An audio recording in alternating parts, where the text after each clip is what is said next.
Guys, listen up. As you get older, the best way to continue to look young, exuberant, and vibrant is to continue to take care of your skin. That's why I'm excited to have Teej Hanley as a sponsor of today's video. You heard me talk about them before, and you're going to continue to hear me talk about them because I believe in their products and the positive impact that they have on every man's life. Teej Hanley makes taking care of your skin so easy. They provide you with all the products you need and nothing that you don't. Every box comes with an instruction card that tells you when to use each product, how much to use, and in what order. Lapeef family, I must admit, skincare wasn't always something I always focused on, but since I started using this system, I've seen improvements in the way my skin looks and feels. And you don't have to take my word for it. They have over 5,000 5-star reviews on their website from satisfied customers from around the world.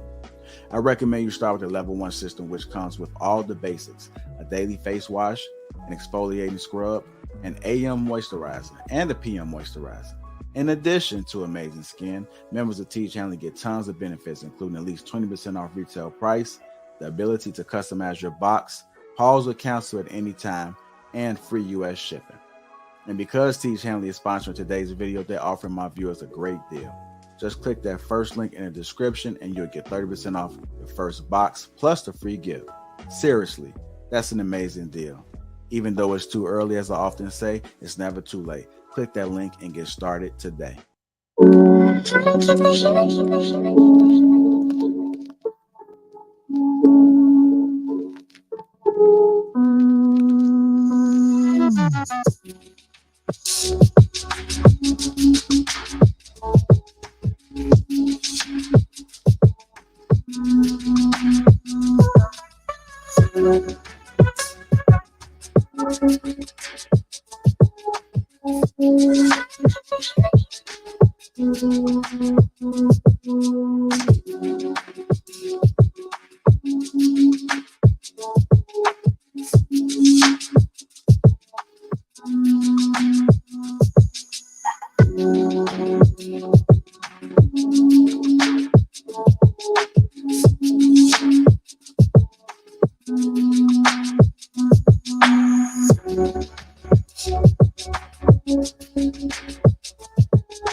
Guys, listen up. As you get older, the best way to continue to look young, exuberant, and vibrant is to continue to take care of your skin. That's why I'm excited to have Teej Hanley as a sponsor of today's video. You heard me talk about them before, and you're going to continue to hear me talk about them because I believe in their products and the positive impact that they have on every man's life.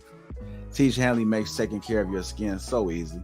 They provide you with all the products you need and nothing that you don't. Every box comes with an instruction card that tells you when to use each product, how much to use, and in what order. Lapeef family, I must admit, skincare wasn't always something I always focused on, but since I started using this system, I've seen improvements in the way my skin looks and feels. And you don't have to take my word for it. They have over 5,000 5-star reviews on their website from satisfied customers from around the world. I recommend you start with the level 1 system, which comes with all the basics: a daily face wash, an exfoliating scrub, an AM moisturizer, and a PM moisturizer. In addition to amazing skin, members of Teej Hanley get tons of benefits, including at least 20% off retail price, the ability to customize your box, pause or cancel at any time, and free US shipping. And because Teej Hanley is sponsoring today's video, they're offering my viewers a great deal. Just click that first link in the description and you'll get 30% off your first box plus the free gift. Seriously, that's an amazing deal. Even though it's too early, as I often say, it's never too late. Click that link and get started today.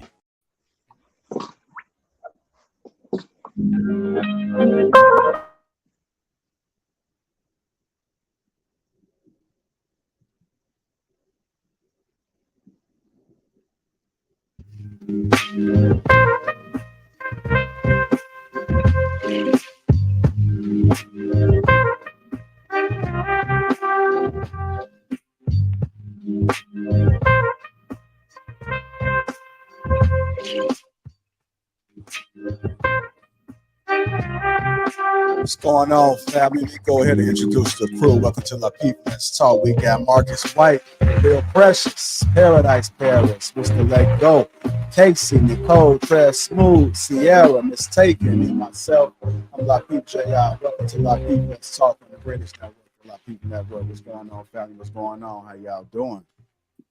Yo, I just gotta say, when we gonna do a live show, JR? Like, what we doing? Oh my! We Right working off the bat. on some things. Yeesh. We working on some things in the background that you people don't need to know about. We working on some things. Don't y'all want to see us go in person? Like, I think that'd be dope. Yeah. We're trying to work on something before the year is out. It's gonna be exclusive. We're thinking the range around 50 to 75 people for this event. So we're working on something, man. We just was talking today. So y'all stay tuned for that. We want to try to give a little something before the year's out, and then maybe do things quarterly next year. So y'all stay tuned for that. What's going on, gang? Y'all looking nice. Y'all looking lovely. I love all y'all, but my cousin Casey here, and that's like my favorite. So, What's up, Casey? gang in the same. Hey y'all, it's so good to see y'all. Good to see you too. What's up? It's so hard to miss a week and not see your faces. But I watch y'all on the back end when I'm not here, so That's what's up. Oh, that's right. yeah. I catch up. I have to catch up. Okay. Nothing wrong with that. We missed both of y'all last week. You and I know really Paris did. is having a good Yeah. time, man. did. Paris was lit last week. Paris was partying it up. It was my homecoming. It was family reunion time. It was a lituation. Yes, all in the same weekend. I had the most incredible week. Very peaceful. So yeah, I didn't even want to That come is get on back. my nerves, but I did miss her though. Just a little bit. Oh please, because in the background, you'll tell everybody how you be chatting with me on the side. You care about my opinion. Uh-oh. Cause I miss you. I be missing you. Okay. You get on my nerves though. You was Well, like, that's good. Ella right there. I think I can save her. She the one. I can say if I can't save nobody, I can save her. Okay. It was good to see you guys again. Welcome to Lapeef Let's Talk. Let's make sure we hit the like button. Also, make sure you subscribe to the channel. Shout out to the sponsor, Teej Hanley Uncomplicated Skincare for Men. 30% off along with a free gift. That link is in the description. Y'all go ahead and fill that. Fill the Teej, as I always say. I do have a beer product that'll be introduced next month. So we're working on the final touches of that as well. I always get a lot of questions about how I keep my beer nice and groomed and soft. Well, you guys will find out next month, so y'all stay tuned for that. With that being said, let's go ahead and get this show started. Hit the like button. Also, make sure you subscribe to the channel if you haven't already. Doug Will already coming in. Member for 20 months. Shout out to you, Doug Will. Says green gang, green gang, green gang. Also to you, sir. I see we got Rilla is in the house as well. Shout out to Chicago. Rilla, I see you, brother. We're going to go ahead and dive into our first topic of the night. Our first topic, which is people need to rip up their list and actually look for things that are in the heart. Let me go ahead and play this clip.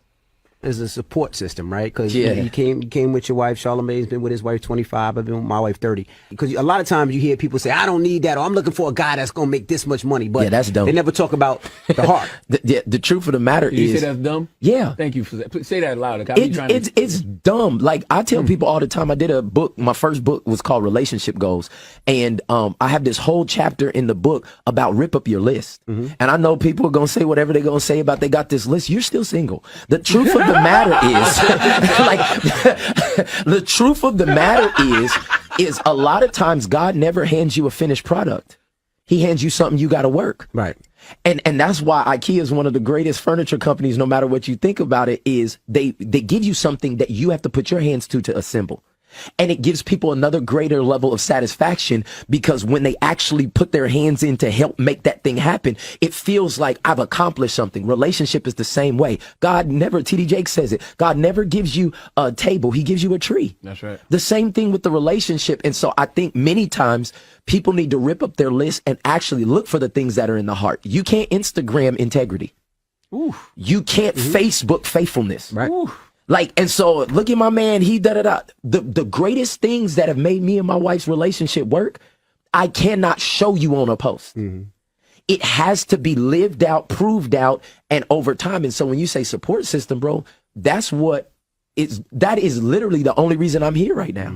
It's because I got people who could see me at my worst and still think of me in my best situation. To still, like, while it still smells like that word that you said just a second ago, they still walking with me and like, I'll be with you because I know it's not going to be like this the whole time. I tell people community is everything. Having mentors is everything. Being around people that are further than you is everything. Right. And if you're going to deal with your damage, you need that.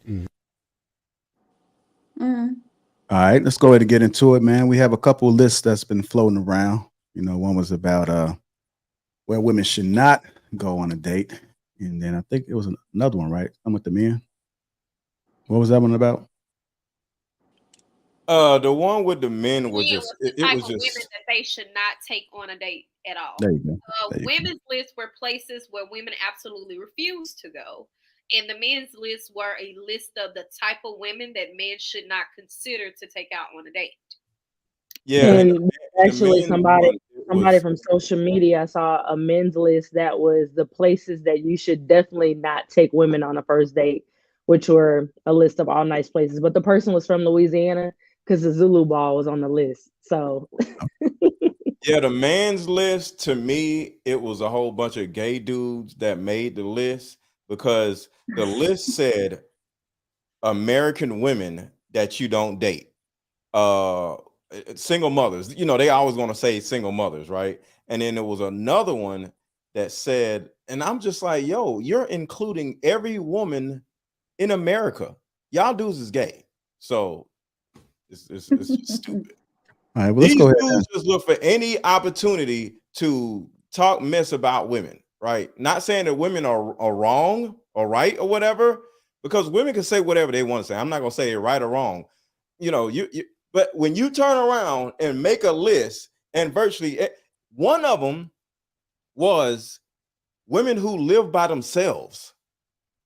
What? So that's what I'm saying. These dudes just can't stand women or something. It was crazy. All right, you know, now that we got a little context about these lists, people need to rip up their list and actually look for things that are in the heart, according to Mike Todd. I'm gonna go ahead and go to you, Precious. What are your thoughts? I agree. Sometimes people lists are just unrealistic. They're probably getting a lot of things from social media because they weren't raised correctly or with two parents in the home. And so they are picking and choosing things that they see, things that people say, what's trending. But from the mouth, the heart speaks. So you have to really pay attention to people. You have to have conversations. You have to be intentional. That's another thing with these lists. It's like you have all these things on your list, but are you being intentional about the things that are on your list? Are they frivolous things? Are they things that don't really need to be on there? Honestly, I don't think you should have more than 7 or 8 things on the list, honestly. You just shouldn't have that many things on the list because then you get spread thin trying to, you know, pick the top tier man where you think he won't have all these things on your list. And like he said in the clip, God don't give you a table. He give you a tree. And you got to carve and you have to work and you have to mold and you have to get other tools in order to make the table. So if that's the case, it's like that with people too. He's not going to give you a perfect person. No one is perfect. So we have to be able to discern and have better judgment when we're picking people. But I think it definitely comes down to our parenting problem. And then after, you can't blame your parents all your life. So then you got to grow up and it comes to being a better person and investing in yourself. So I definitely do agree. All right, I'm gonna go to you, Nicole. What are your thoughts about it? People need to rip up their list and actually look for things that are in the heart. Oh, I agree, but this is the sign of the times. And I think that there is no longer a dating market, relationship market, sexual market. There's still a marriage market, but in terms of dating market, I don't believe it's a dating market. I think it's just hoes and tricks. That's just my point, and that's why you're getting about a bunch of crazy on both sides. Nobody wants to be honest. Nobody wants to be vulnerable. Nobody wants to try a relationship. Everybody just wants to get out there and play around, and so this is what you get. That's my view. All right, go ahead, Sierra. What are your thoughts about it, man? I'm gonna say to not rip up the list. I agree with what the first Precious said about being intentional about your list. I think that that's important. I don't think that people should just date freely with no aim as to what they are desiring. And I journal a lot, so I'm intentional about writing things down because they manifest. So I would be intentional about what I want to manifest in a relationship in regards to what I desire in a man. So I write things down, but I wouldn't say rip up the list. I would say be very clear and intentional, and also be actionable, right, about what you are desiring, and be realistic. Like, you can't desire a man that has 20 qualities, right? But the basics, right? The self-awareness, the self-mastery, spirituality, discipline, those things are important. They're vital to build relationships, but to just not have intentions and rip up a list, no. You should write it down. You should definitely write it down. Okay. Marcus White. So I think that people create lists with seemingly sometimes unrealistic expectations on what they expect for the other person. I think a better thing to do would probably be create a list of things that you want to be, that you're not quite there yet at, and then create steps to work towards those things. And then when you become the person that you would like to be, people appear. They gravitate to the energy that you radiate from. And if you're not attracting the people you want, maybe you should look at the energy that you're pushing out into the world. All right. Go ahead, Miss Taken. What are your thoughts about it, man? I actually agree with what Sierra was saying. I don't think that the list should be ripped up. However, I think the focus of the list needs to be different. I think the list needs to be more substantive as opposed to superficial. I think a lot of times the lists are superficial things that really are not going to maintain a relationship, but more so along the lines of just like your preference. And I think a lot of, especially women, focus on those things like, oh, I want him to make this amount of money. I want him to be this height. I want him, all of those things. Those things are not going to build a relationship. And any of those things can change. So I think if the focus is on things like character or acceptance or push me to be better, things like that, I think that are those are things that you need to include. I remember I told my daughter to actually write a list of the things that she would want in a mate. So when she comes into contact with a person, that she needs to go down that list and check it off. Like, is he caring? Is he, a hard worker? Does he? And if those things don't line up based on what she says she wants, then she needs to keep it pushing. Because women have a tendency, if it's one thing that they see, like, oh my God, I'm so attracted to, that whole list go out the window. And so I actually encourage her to write the list and let that be something tangible that she can refer to, instead of focusing on the feelings, to focus on the facts of what she said she was looking for. All right, Trail Smooth, what do you think about this list, brother? Yeah, so Ciara used an awesome word. It was awareness, right? And I feel like that's something that most people don't have. So we go ahead and comprise this list, but we don't have any realistic way of obtaining it, right? Because we don't qualify for people who have those attributes. And that's the biggest problem that most of us have. So first of all, like Marcus referred to, you have to build yourself up, right? Because if you don't have the worth for somebody who has all of these qualities, they're not going to want to deal with you in the first place. And that's the major problem. You don't even understand where you stand in the marketplace. And I do believe there is a marketplace. It's just a matter of people not understanding where their place is in the marketplace, right? So if you would be considered a 5 to a man, you might think you a 10, and women especially will support each other and say, hey, yeah, you a 10. Yeah, you a 10. You a 10. And I'm like, how? So if you think you're a 10, you're going to try to demand a 10, but you're not aware enough to know that you're not a 10. You're really a 4 or a 5. And you're searching for these 10s, and you wonder why you can get with these 10s and they'll smash you and go away. And you can't keep them because you can't keep their interest, because you don't really offer anything that they find valuable, right? And a lot of people think that men just really want to play around, right? We don't really want to just play around. We just want to play around with you, because that's all that we see value in, right? Nothing else. You don't have any other attributes that would attract a man, right? And vice versa. And secondly, people go in for these superficial lists, like Mistaken said, right? So there's a lot of dudes who will get with a chick, try to stay with her just because she got a fatty, or she got the wop or whatever, right? Ow. And we'll go ahead and disregard the fact that she's crazy. We'll disregard the fact that she's disrespectful. We'll disregard the fact that she has no tact, right? Could barely speak English, and that's her native language. And that's a problem. We'll go ahead and follow these women to wherever just based on some McLovin, and that's not going to work. Females do the same thing too. If a dude is sitting there laying pipe like a plumber, then a lot of times they'll go ahead and throw everything else out the window. They don't care. Well, he cool. I like him though. I just really like him. And they have this list, and then they don't even care about the list. They completely disregard and go ahead with your Pookie, your Ray Ray, just because he's laying pipe like a plumber. I'll leave it there. All right, go ahead, Casey. Man, I have so many thoughts on this subject.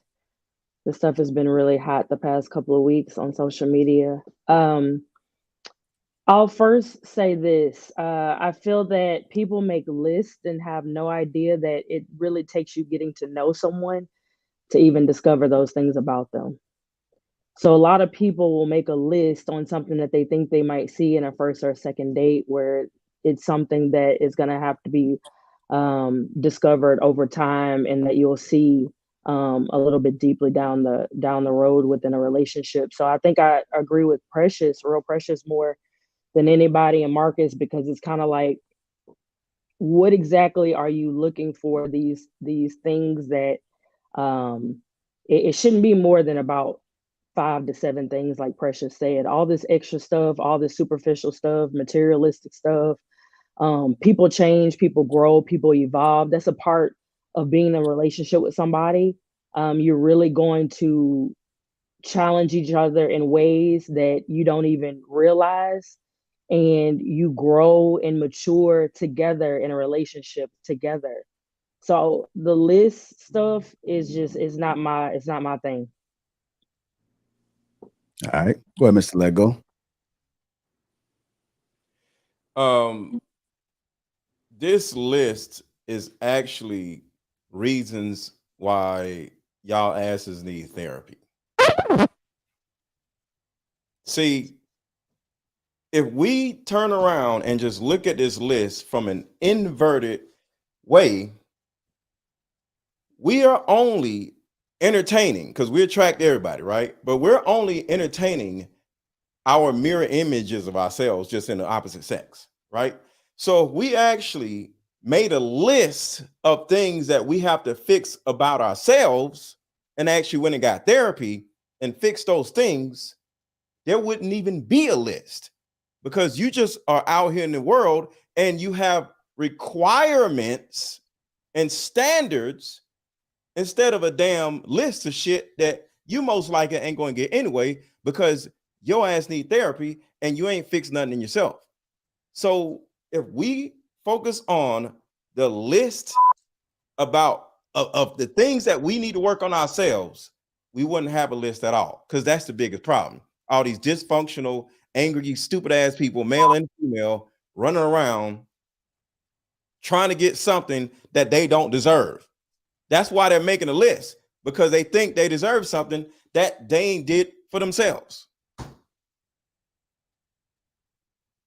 Wow. Go ahead, Paradise. You must got something against me, JR, because why I'm last? I'm just playing. I just wanted to put like the people that was a little bit long-winded on the back end on this one. Excuse me. Wow. Shots That's fired. all right. That's all right. That's why I got my own platform. I can talk as long as I want. But no. List, I'm gonna be honest, I don't think a list is necessary at all. I think unanimously and universally, the things that women and men want are very simple. And we've said it, it's been regurgitated time and time again. It don't need repeating.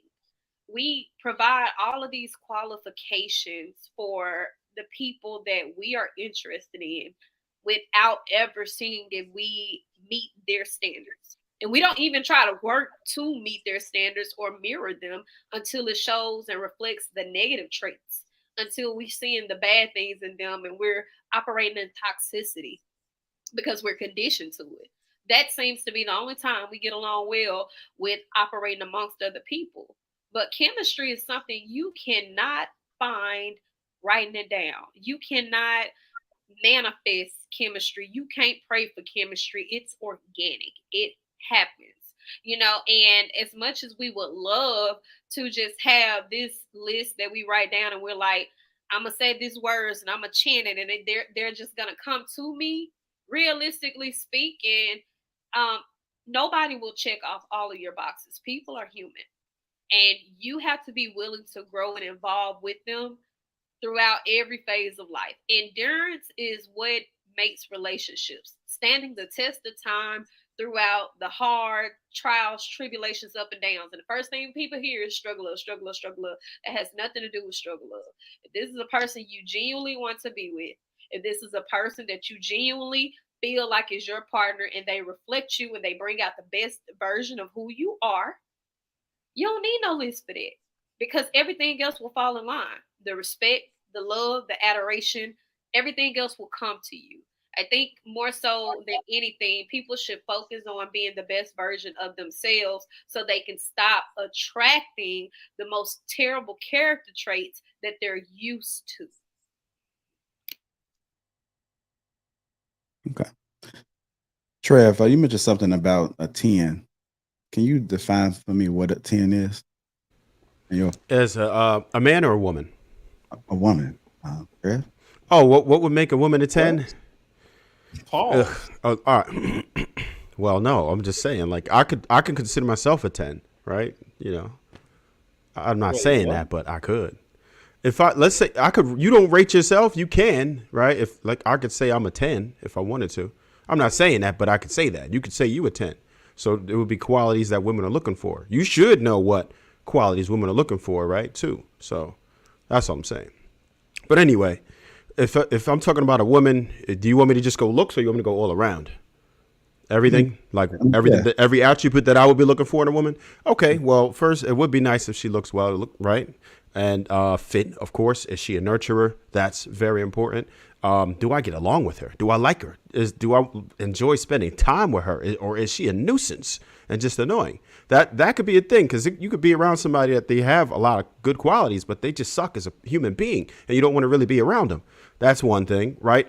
Could she be a mother to my children, right? Because I'm big on family and raising families properly. So if I don't feel like she can co-parent with me, and just the fact that she doesn't know how to also nurture children, if she doesn't know how to just, when I'm talking, just to let me do what I do and not undermine what it is that I'm given to the children, right? Because that could be a very bad thing when you have conflicts in front of children. That's another thing.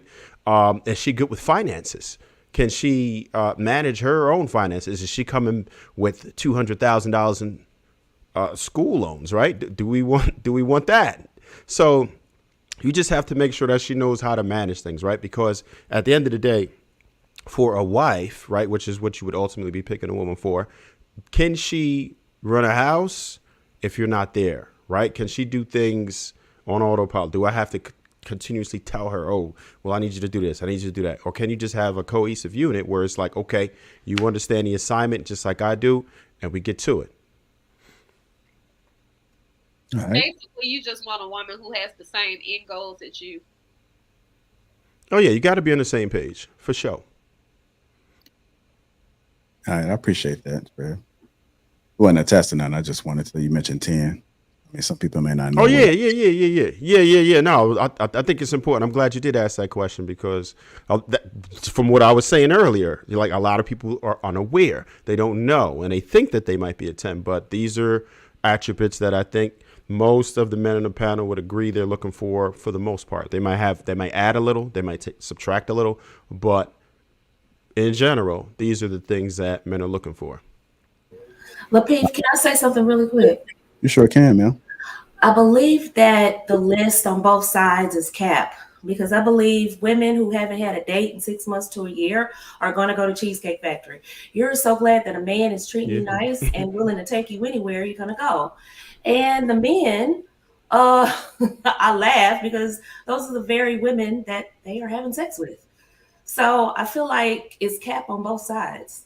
And I feel like neither side wants to be honest about where they really stand and what they really want. And I told women on my channel the other day, you all are abiding by whorehouse rules. A lot of you all, because you are adopting some of the philosophies from the street and applying that to relationships and hoping that men will respond to you like you are a woman of value. And that's not how it works.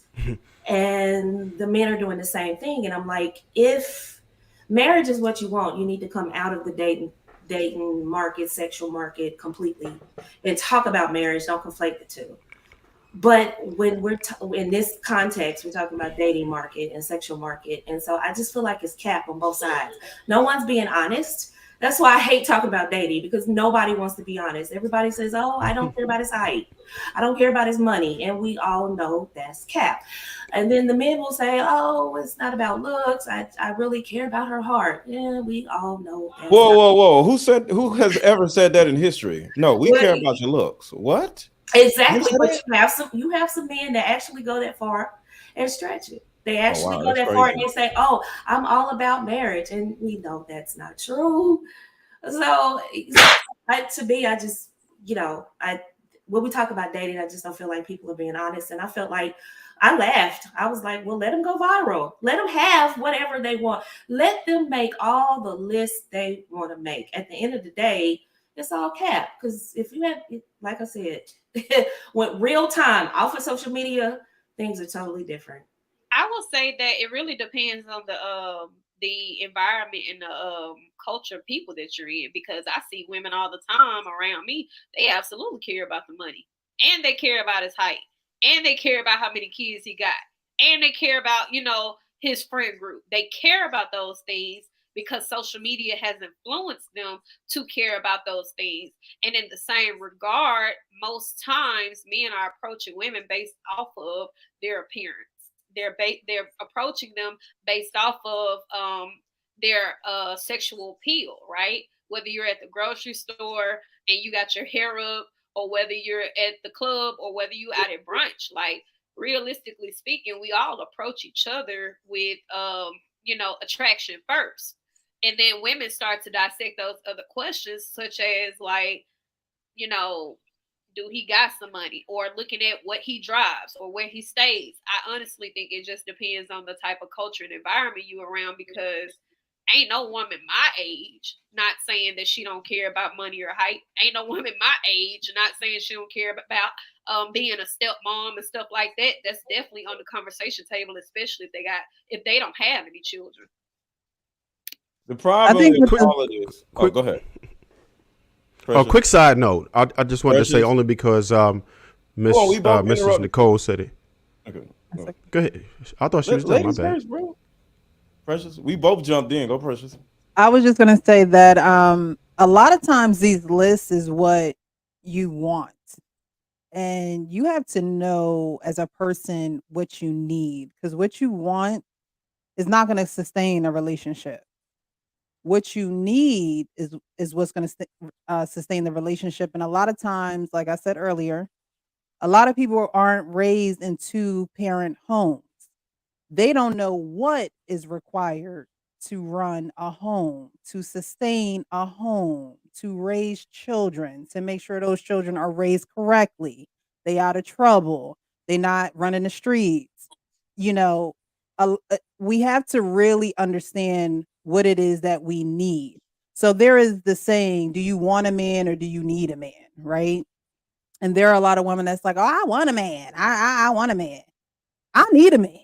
Like it's not up for debate. It's not up for debate. I'm used to following. I need a leader. So when you have seen it and you know how it goes, then you know what you need, because that has been sustaining you for a long time. But when you don't see that, when you don't have an example of that, you're literally just out here just doing whatever, picking up on whatever. I remember a girl saying, she's like, I need these Instagram posts because I didn't have a father. And it's like, some of these posts you don't need to be reading. Some of the stuff on social media you don't need. You don't need it. You need a spiritual grounding. You need a foundation. You need someone that's going to give you wise counsel and that's pouring into you and that's going to really nurture you spiritually, so you do know what you need. So you do know who you are. Because if you don't, a lot of women will say, I need this, I need that, but they get in a certain situation. They don't know how to wash their mouth. They don't know how to respect the man. They don't know how to, I think Trev was saying it, or maybe Marcus, I don't know, how to just, Trev was saying it, how to just be quiet and let the man do what he needs to do because he's a man. Right? They want to interject. Oh, well, let me say this, or let me suggest this. And that's cool. And it's needed sometimes. And he probably will consider what you're saying. But some women don't give men space to be men. They think they need to interject, and so sometimes you need a man that's going to say, I'm gonna need you to be quiet. I got this. And you have to be okay with that. But a lot of women want a man to be quiet and acquiesce to their every need or give them everything that they want. And men are, a real leader is not going to do that. So I think a lot of people need to know what they need as well and not just go off of what they want. I want a lot of shoes. I want a lot of dresses. I want a lot of clothes. But is it feasible? Is it economically, smart? You have to go off of what you need and not necessarily what you want. Because what you want can lead you to the road of hell, honestly. I just want to say that. All right, go ahead, Trey. I just had a quick side note because Miss Nicole Michelle brought it up. I just stopped by the Cheesecake Factory Saturday to pick up a cake, and there was a lot of people. I asked just out of curiosity, what was the wait? It was like 50 minutes. So plenty of people are doing it. Like, it's all cap. People are still eating at the Cheesecake Factory. I've been there a couple times. I took a few shorties there, and you know what? Everybody appreciated it, right? I'm trying to figure out how they even get to that point. And the homegirl lady even said that. Like, she was like 6'3" or something crazy, like 250. I'm like, bro, you ain't getting that type of burn where somebody's going to take you to Shea Marie. Get out of here. You can't even. If you go to She Dallas had- Galleria right now, Cheesecake Factory is full of black women. Jumping. Full yes. of black women. Jumping. I wish a Jumping. woman would tell me Dallas she ain't going to Galleria goddamn right Cheesecake now. Factory. Right Ain't now. If It you is go to going to Fort be Worth, full it's of black it's women. full of people, period. They got a lot, Fort Worth is primarily in certain areas white, but you go downtown Fort Worth to the Cheesecake Factory, it's full of high-end people, business class and stuff like that, dressed up and look really nice. People don't even know that Wow. Cheesecake Factory got the best pancakes in the world. You just got to catch them early. Like, that's Their a secret. brunch is good, yeah. Their brunch is like, Brunch is at 2 on Saturdays, guys. yeah. I wish a woman would tell me she ain't going to no goddamn Cheesecake Factory, because I'm going. I'm just going to take her ass back home, and I'm going to go myself. But look, I just want to say this, y'all. The problem with all of this, in my most humble opinion, is that these women can't get a date, period, to any of these restaurants. If you just listen to women are in the house. They're not going out, so they're not even getting dates. They're not getting approached. There's a whole bunch of weirdos in their DMs. They're on these little stupid dating sites that dudes just want to smash. They're not getting dates at all. So for them to sit around talking about where they don't want to go, ain't nobody taking y'all nowhere. And the second part that's even more crazy, if you like the man, you'll sit on an ant pile with him if you like him enough, let alone a goddamn restaurant. Let that man that you want you back, which most likely never happens to most of y'all. But that man you want that's up here, because a lot of y'all date losers because that's the only man you can get, right? But the man you actually want, the upper echelon man that you follow on social media or you see at work, he's a supervisor or whatever it is, that man you want, if he said, yo, let's go sit up under a bridge with some homeless people, you going. So all this mess about where you ain't going is a lie, because most of you women who are on these dating apps are going out with men that you don't want. That's why they keep talking all this crazy shit, because the men that you want, you'll go anywhere with. I ain't never had no woman tell me, I don't want to go to IHOP. I don't if we out somewhere and we hungry, we gonna look around and be like, yo, let's go here. I wish a woman, I would take her ass home, because we just people. Run around act like you don't go no damn Waffle House, IHOP, or no damn Cheesecake Factory. I wish a woman would do that to me. Well, I will say this too. I think another part that we don't touch on, because we always talking about, like, the women's downfalls, this, that, and the third. Men actually do need to stop trying to date women out of their league. And that's just what it is. Like, bro, majority of these conversations come from unbearable, bitter, uncompromising, stuck up, they want to be alone women. But because men thinking with their little head, study feeling themselves, and study trying to make a point to prove that they the big dog, they study chasing after women, trying to make them conform, when it's women already out here who ready and willing to be with them. Go be with a woman who is ready to assess your game plan. Go be with a woman who is ready to go ahead and do what you need her to do. Because the reality of it is, as much as they'll sit around and try to get other women to come along and deal with them, whether they broke or whether they up or whatever they got going on, we know a lot of y'all done had a woman when you was down and out and she was doing everything for you and she was riding your wave and nobody could turn her against you. And where she at now? You done threw it to the wolves because you started feeling yourself.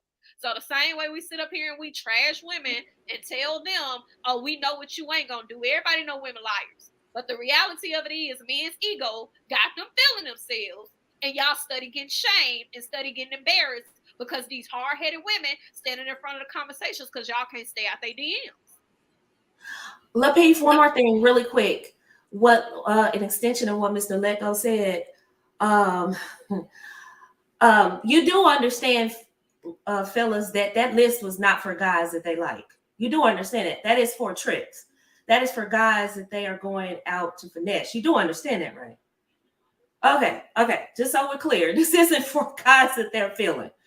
This is for guys that they don't really like. You know, they're in a drought and somebody's in their DMs and it's like, oh, okay, I'll go. That's for them. He's supposed to jump through hoops. This isn't for the guys that they're sexually attracted to. Just so we're clear.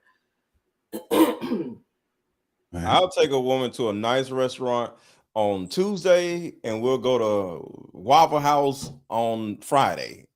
Like it's whatever is in the area, whatever we want. Like I ain't got time to be. I don't run around trying to impress no damn woman. Well, I'm not going through all that shit. If I want to go to a nice restaurant, the woman is going to accompany me to a nice restaurant. But it's because I want to go to a nice restaurant, not because I'm trying to impress her. But see, you're saying something that most men don't understand. Most men are not actually going on dates because they also enjoy dating.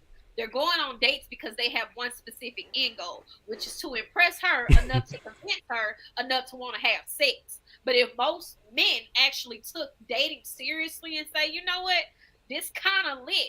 Instead of me going and kicking with my boys, I can go kick it with some feminine energy, and hopefully Shorty's personality is dope enough to where I want to end the night with her instead of feeling like you're going to invest into a bill of pocket pussy.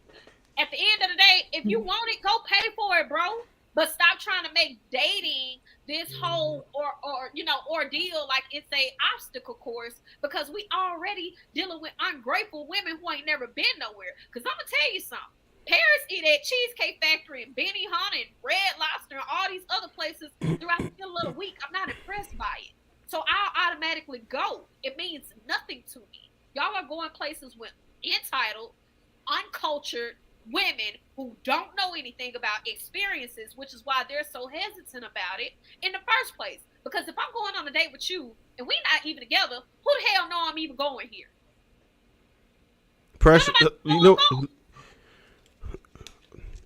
you know what? That goes back to your point, though, of men trying to date women that are out of their league. Because if a woman actually enjoys your company, she's going to go wherever you want. You're not going to have to jump through hoops and take her to this place and that place. If she likes you and she feel like you a vibe, you that dude, she going to mess with you wherever it is. She's following you to wherever it is that you're going, not for the experience per se, but just for you. Maybe later on down the line, you in a relationship, you might want to experience some things that are on the upscale for the experience. But initially, that's not going to happen. She's going to go wherever you want. But the dude has to understand that if a woman is demanding these things, then she doesn't really think of you that way. Like, she's not really for you a lick, for real. That's really what it is. She's just trying to get it off, right? And that's what I've been calling these plate pirates. That's who they are. They're really plate pirates. They just want to run it up, drink you into oblivion, and then let you get the bill. And that's it. And then they're going to post all the stuff on social media for everybody else to see and crop you out of it. And you know our phones do that now. They could cut you right out. But y'all, this is still confusing. This is really still confusing because the same women that you're saying are plate pirates are the same ones that saying that they in their mid-30s and they wish to be married. So I'm trying to understand, like, how are you wasting time going out with men that you don't like because you're trying to be a leech on whatever their resources are, but you're saying you're looking for marriage at the same time, and you're tired of these men, and there ain't no real men out here. But anytime you get a chance, you are worrying about how you're gonna come up off of a man. So your list is really pertaining to how much money he got in his pocket, what does he do for a living, where does he live, what kind of car he drive, what pair of shoes he had on, which belt did he have the most updated Gucci belt on, or was his Gucci belt 5 years Last old, and season. picking all and choosing all of this stupid stuff and this materialistic stuff. But in the same breath, you talking out the side of your neck saying you're ready for marriage, there's no good men, but you are no good woman. So I'm trying to understand. It doesn't correlate and connect for me. I think those women go ahead, are Precious, yeah. dating more than one man too. I think that's a problem. I know that some women out here be like, oh, you need to date a couple men at a time. How? How are we doing this? How are you dating more than one man at a time?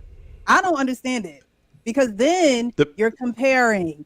Then you're expecting this one to do this, and you have women that have a man to, take them here, and a man to just do this one sexual act, and another man to do the other sexual act. I don't understand how women date multiple men and are marriage minded, but you have a pool of men that you are comparing each other to, which also confuses you.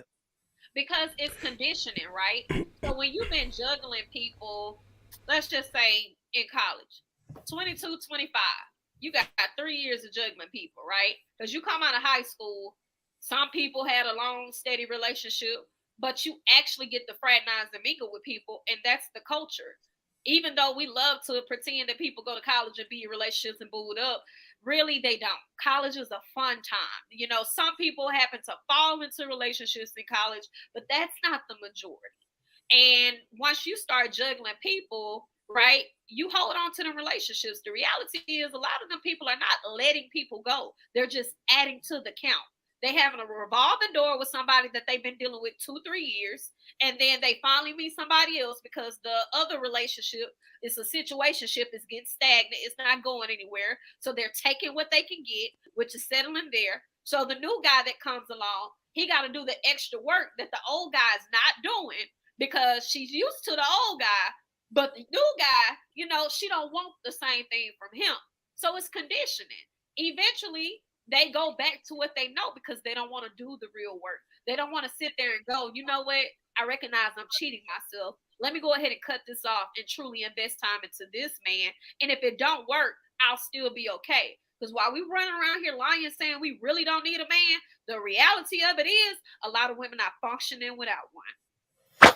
I was gonna say, I think winter is coming. That part of the issue is the date becomes the pomp and circumstance for everybody else, as opposed to the intention and purpose of what dating is. Every one of those places on that list, I mean, I'll keep it real, I would go. I mean, because for me, it's not necessarily the date itself. It's more in terms of the place or location. It's more so the opportunity to get to know you. So whatever space that's in, if I'm feeling you, I'm going to have a great time. I'm going to have a good time. And so when we're focusing on, oh, he took you there, oh, y'all going there, like, to me, that already shows that your mindset isn't even in the right place. If you're saying that you're intentionally dating and trying to find a mate. I mean, I know I was in college, so we didn't have a money. You broke anyway. But, my husband who I met, I mean, like, we went, we were in like having cafeteria sandwiches, you know what I'm saying? Or a slice of pizza. It didn't matter where we went. I just wanted to be around him. And we enjoyed that time together. And I think that's the focus that's being missed in the purpose of dating. They want to, take pictures of their food. Oh, look where I'm at. Like, all of that becomes the flaunt. Like, they want to flaunt the date as opposed to focus the date. And I think that's the part that is being missed when we're going out. Well, when women are going out and saying that, oh, I can't go there. It's not about the man at that point. And to be honest, I've been to some of those like ritzy places, and I don't really like the food that they have on there. I don't even like. I mean, my palate isn't that refined, I guess, where I'm liking caviar and stuff like that. Maybe I have a ghetto palate still, but I just don't even like the food offerings that those places have, and then to charge so much for something that I don't even like is not even worth it. Yeah, we got to transition y'all to the next topic. If you guys just tuning in, welcome to Lapeef Let's Talk. So make sure you hit the like button. Also, make sure you subscribe to the channel. Shout out to the sponsor again, TH Hanley. Uncomplicated skincare for men, 30% off along with a free gift. Get to these super chats. Doug Will says the hotel wasn't on the ladies list for a first date, so fellas, take them there. Shout out to Andre Dale, became a member. Welcome to the Green Gang, sir. Marcus Evans says, keep Sierra. We also have Sharon D. Berry. 499 says the list done by men and women is absolutely insane. How about stop fighting men and women and get along? Do the work. Andre Dale says the heart speaks, people just need to listen. Real precious looking fire. Flesh will lead you into a ditch. Just pay attention. They'll reveal it all. Tay Biz, $10 says for the love. Appreciate you, sir. And lastly, Sharon D. Berry, $4.99. The Real Precious is so classy. I want to thank everybody that has contributed thus far. Let's go ahead and keep this show going. Everybody good? Y'all Gucci? Good. All right. Like this shirt, Marcus. Gratitude. I'm not freezing no more, am I? No, you good, brother. All right. Cool. All right. Our next topic of this evening is not feeling safe away from him has more to do with you than him. Let me go ahead and play this clip. There are situations where you as a woman may come across a man, and when you are in his presence, you feel safe with him. Again, his spirit, his energy, his love, the way that he tends to you, the way that he talks to you, it makes you feel at ease and safe, okay? But that doesn't always translate to how you feel when you're away from him. Not because, again, of what he is or isn't doing, but because now your own fears start to come to the surface. Your own vulnerabilities start to come out. And now you start to question, well, how can I trust him? How do I know he's not doing anything? Especially when you view him as a desirable man. Because now you might wonder, well, who else is trying to get at him? What other women can he have? There's a lot of things that might start running through your head that, in essence, causes you to not feel safe with the situation, not feel safe with the overall relationship. All right, let's go ahead and dive into it. Not feeling safe away from him has more to do with you. Go ahead, Marcus. What are your thoughts about that, sir? I disagree. So I subscribe to that men, we set the tone within a relationship, right? So if she doesn't feel safe, maybe I didn't reinforce that she was safe with me enough, that she felt confident that she don't got to worry about other women or me leaving her just because, right? So if I'm really giving her the energy that she need, one of the things I do, I'm gonna boost your confidence. I'm gonna make you feel better about who you are, so you don't feel. Because I kind of view jealousy. This is just my personal thing. I was talking about this the other day. That I kind of view jealousy as a like low vibrational, right? Because it's coming from an insecurity. So if you're insecure about the relationship, what are you picking up from me that's making you feel like you're not worthy enough?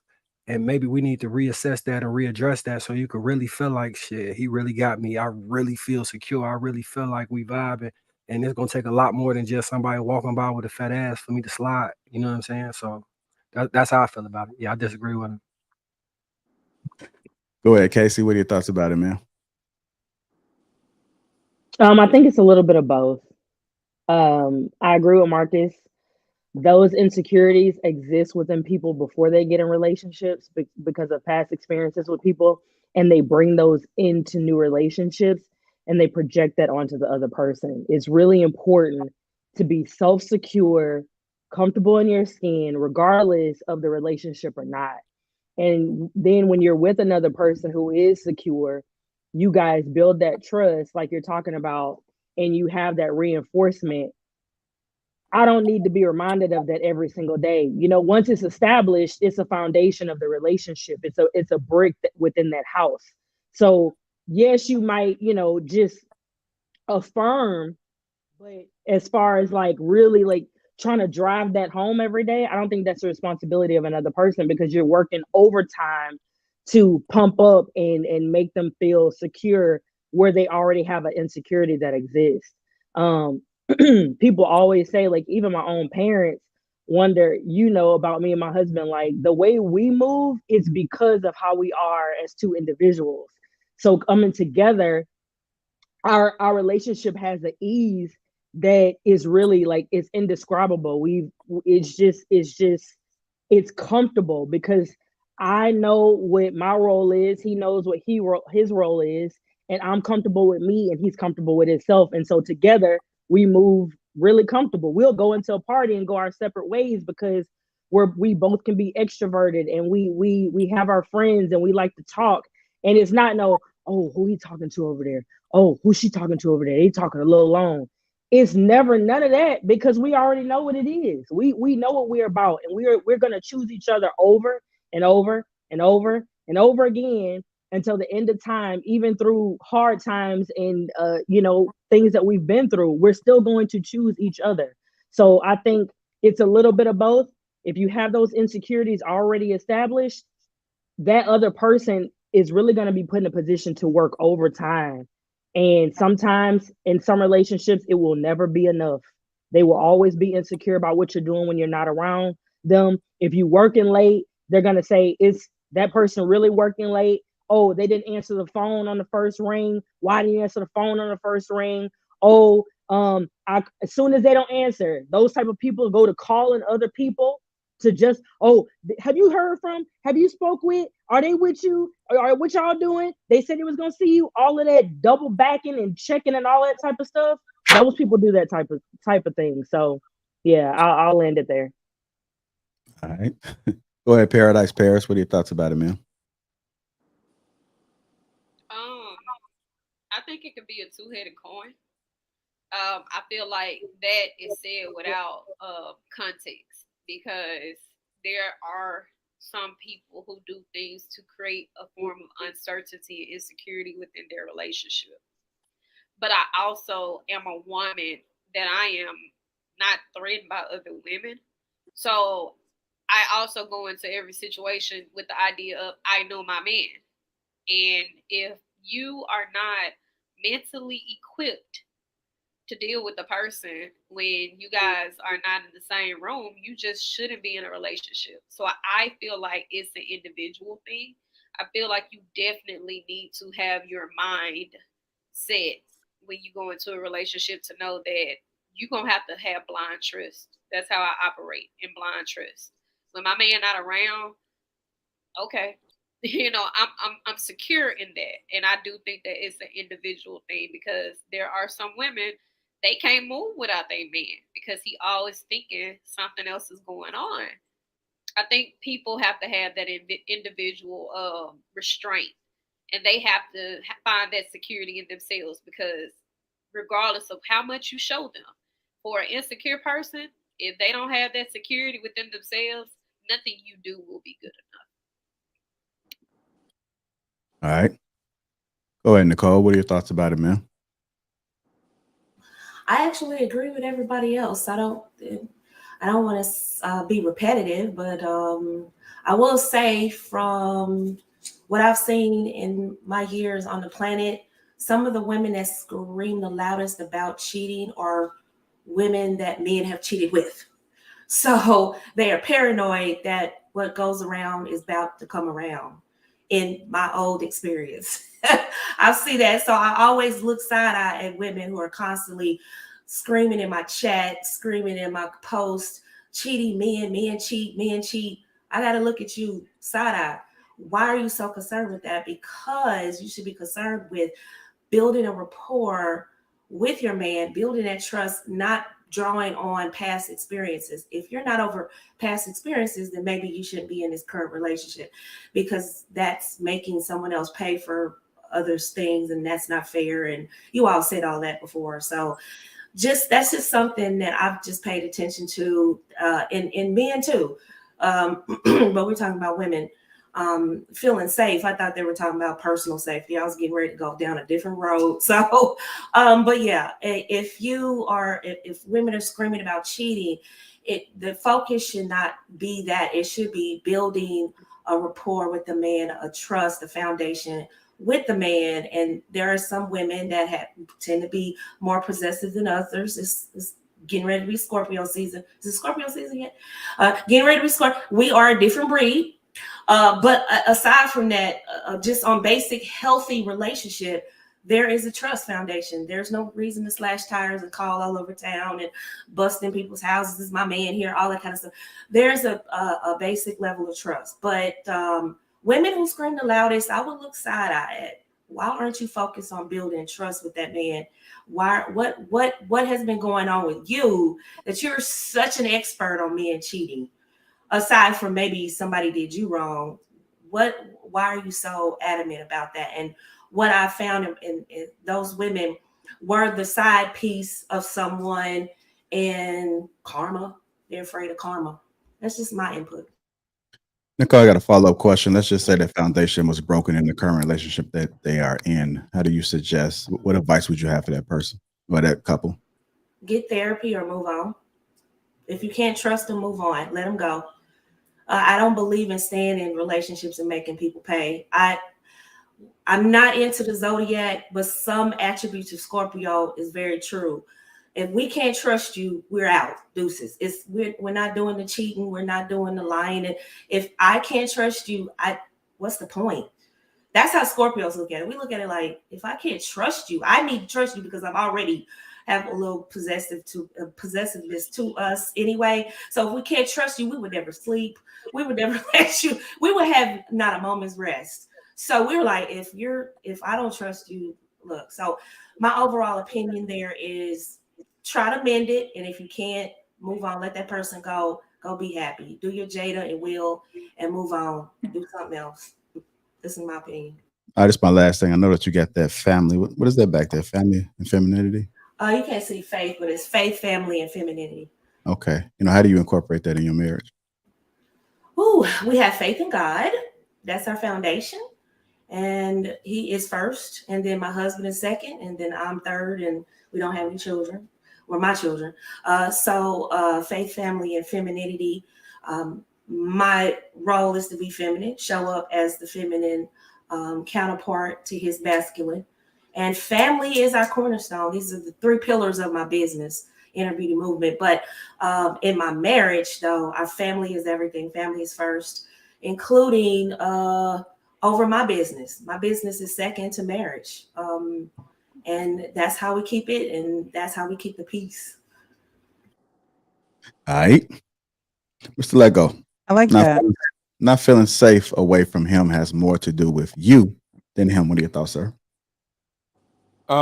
Personally, because I could just speak for myself, and this can help other men, but part of my job is to instill a new belief system in the woman that I'm with, dating, or whatever. Even if she leaves me for the weekend, or she goes home, or if we just break up, that woman, if she's paid enough attention to me and how I operate, because I lead by example, she'll be instilled with a different belief system that isn't fear-based. Just like what Nicole just said, if I don't trust you, I can't be there, right? In a lot of cases, it's not that you don't trust me. You're so used to being hurt. You look for signs that I or another man may hurt you, and then you get scared and you run. So that is the thing that is important for me to pay attention to. Do you have a fear-based belief system? Most women believe the only belief system they have is fear. So they Mr. Lego, confirmation bias. Confirmation bias. Yeah, that was it's not really confirmation bias, because they don't get the confirmation. They just see signs they see signals, right? Confirmation is when it's actually there, right? So you see signs because the way the brain works is something happened to you, right? And it could be a smell, it could be an odor, it could be somebody looking a certain kind of way, and your brain will literally attach what a person is doing to what a person did, and automatically you're out. So I have to look at a woman just internally and just say, okay, what are your fears? What have you been through in your past? And not tell her like, hey, I'm different. Show her that I'm different by giving her a new way to delineate. So once she leaves me, whether it's a breakup or whether she's gone for the weekend, she can go home to her family. She could be around her kids, or she could be around whoever and have a different mindset. So that's my whole thing. I believe a man's job is to slowly instill an actual fundamental way of operating in her belief system so she doesn't have to just operate off of pure fear. And that's my whole way of looking at it. I 100% agree with you, Let Go. One of the things, like, when I first started dating, if I find out there's something you're insecure about, we're gonna work on fixing whatever we can about that, and you being content with whatever that is, so you can walk in it in power and not always feel like it's holding you back or self-conscious about that. Like, yeah, nah, we Yeah, gonna you fix can't that. just stay insecure. You can't be in a relationship with an insecure woman and she stays insecure in the relationship. Yeah, that means you ain't doing your job as a man. That's a recipe for disaster. Yeah. That's a recipe for. So you would So get you with the guys, insecure woman? So what? If she had I an said, insecurity, like, what was so, the question, Precious? so say she, like, I'm using an extreme example. Say she lost her, like, a part of her finger or something, and she always wanted to wear gloves because she was afraid of exposing that finger was missing, right? I'm gonna help you build your self-esteem to the point where you don't give a fuck about that, and you'll wave at people with the 4 fingers like you gangbanging. That's where we going with it. You know what I'm saying?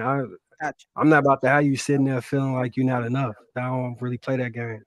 And it's not about pandering like you are enough or your finger is pretty. It's about a fundamental side of that, because that's pandering, right? Oh, somebody should want to be with you because you have 4 fingers or something, right? That's not it. It's about, hey, you are more worthy of love than your damn finger. You get what I'm saying? Like the thing that you're insecure about, there's more about you that makes you who you are instead of the one thing that you're insecure. Some women may be insecure about their breasts, right? But if a man instills a certain amount of confidence in her where she has better attributes than titties or whatever, now she feels better about herself and she doesn't worry about that one thing that makes her feel insecure, because at the end of the day, there's more about her that she can actually, be happy about. So you guys, opinion, confirmation bias isn't the fact that what they think is real or it is confirmed. It's you're trying to confirm a bias that already exists in you. The definition is confirmation bias is the tendency to search, interpret, recall information in a way Keyword that interpret. aligns Yep. that it aligns with your pre-existing values, opinions, or beliefs. Or fears. Also, the tendency to interpret new evidence as confirmation of one's existing beliefs or theories.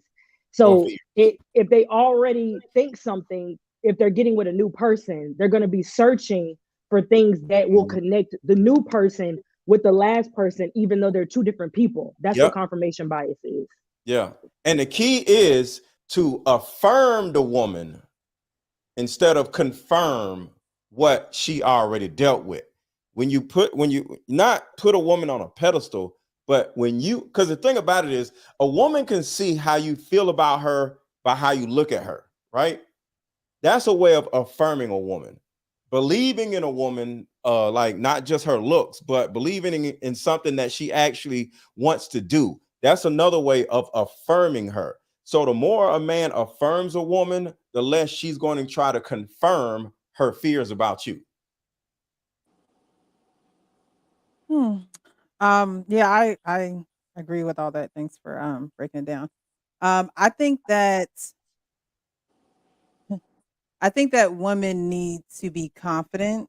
And I'm not saying that women don't have insecurities, but the core of who you are, you have to have confidence in who you are. All the extra stuff, you don't like your feet, you don't like your hands, you don't like, that stuff can be worked on. But as far as your inner being, I don't know if a man can really, repair that. I don't know if a man can really, get down in there and make you feel different about how you feel about yourself on the inside. And that's why a lot of these women, they go out, they get these BBLs, they get their boobs done, they get these lip injections, and they wear the wigs and all the other stuff because they truly do not like who they are naturally. And I think that's a problem. I also think that idle time is a devil's playground. If you worried about where he at, what he doing, who he could be with, that means you're not busy enough. You don't have anything to do. You don't have a purpose. You don't have something that you can give your time, attention, your gift. Women business. Yeah, you don't have that, because there's no way that I would be just like, oh, well, I wonder who else he's talking to. And I wonder, like, no, if he's talking to somebody else, he's talking to somebody else. And then it'll eventually come out and I'll know what I need to know. But I'm not going to insinuate or assume things that I haven't proven, that are not proven to be true to me. I think that is very disruptive to, your being and your thinking process. And, some women can't even concentrate throughout the day because they so worried about, their man. And I think I agree with everyone and what everyone was saying, but it's like, if you're thinking about your man and what he's doing and things of that nature, you have to ask yourself, what is the root of that? Why are you thinking that way? Does it come from a previous relationship? Did it come from that actual relationship that you're now in? But you have to get to the root. It usually comes of from your it. parents. Yeah, Childhood. you're right. That could be a possibility. 'Cause But we you have to. men ain't did nothing to y'all. It's y'all parents that did something to y'all, and then y'all blame it on us. Well, I mean, there could be some cases where a man could have cheated on his woman, and she's now insecure. That happens. No, That it's happens. way, in my opinion, It a happens. man cheating on a woman, that doesn't traumatize a woman. That may hurt her or whatever, but I'm not saying it It's doesn't. a But the seed of beginning, insecurity. It puts a seed of add, insecurity. When you go ahead and cheat, that woman, when you go out, she's going to say, I wonder if he's going straight where he said he was going. Because a couple months ago, he was with old shorty in the park in the car. Like, it's going to do that for a woman. It just is. Hold on, because part of the thing is that when a woman gets cheated on, the first thing she's going to think about is about what did she did, what she that didn't part. have, She's or what going she to did that And the that other woman feeling of has that rejection she doesn't usually have. comes from Oh, your one at a time. child. Here, one at a time. It usually comes from your childhood, that level of rejection. And what, just like what Casey said, then the confirmation bias comes in, like my mother doing something or saying something, or my father leaving me or whatever, or making me feel unworthy. Next thing you know, you get with a man and he confirms what you already felt about yourself. Like what That's Casey not said. true. That's not That true, is because true. it's That's a new. how confirmation. Yes, it does. That's not the. It usually comes from your childhood rejection. No, All right, hold on. that's not the form of confirmation bias, because you are trying to That is parallel confirmation that bias. with Hold on, something. let her get it out. You're trying to parallel that with something that's a new experience, right? So my parents have never cheated on me because I've never been intimate with my parents, and I've never had a affection. It's the rejection. Wait a minute. Give me It's not a cheating. Give me 1 minute, and I'm gonna walk you through it, right? So I've never had this type of experience of that form of rejection to where I wasn't accepted in a romantic way by my parents. What that would be, that self-doubt, that self-worth, that form of disappointment about self, that comes from not feeling desirable from a man. So that is cemented from a man. It has nothing to do with my parents, because my parents have never rejected me in a way where it's like, oh, you're ugly, you're not good enough, I would never sleep with you, I would never want you. Most women are not having that type of relationship with their parents. So let me hold on. Let me go back and forth with you on that. This is an interesting conversation. Most women are dealing with that form of rejection with their parents. You may not have been dealing with that, which is a good thing. Hold on, Paris. Let's have a conversation. Most women are dealing with that form of rejection, not only with her father, but with her own mother. Most Black women have tumultuous or abusive relationships with their own mother. So the person that birthed them is usually the first person that actually made them feel unworthy. And going out in the world, after, because you got to think about it. Most of our trauma comes from before we even start liking the opposite sex, before the age of 15.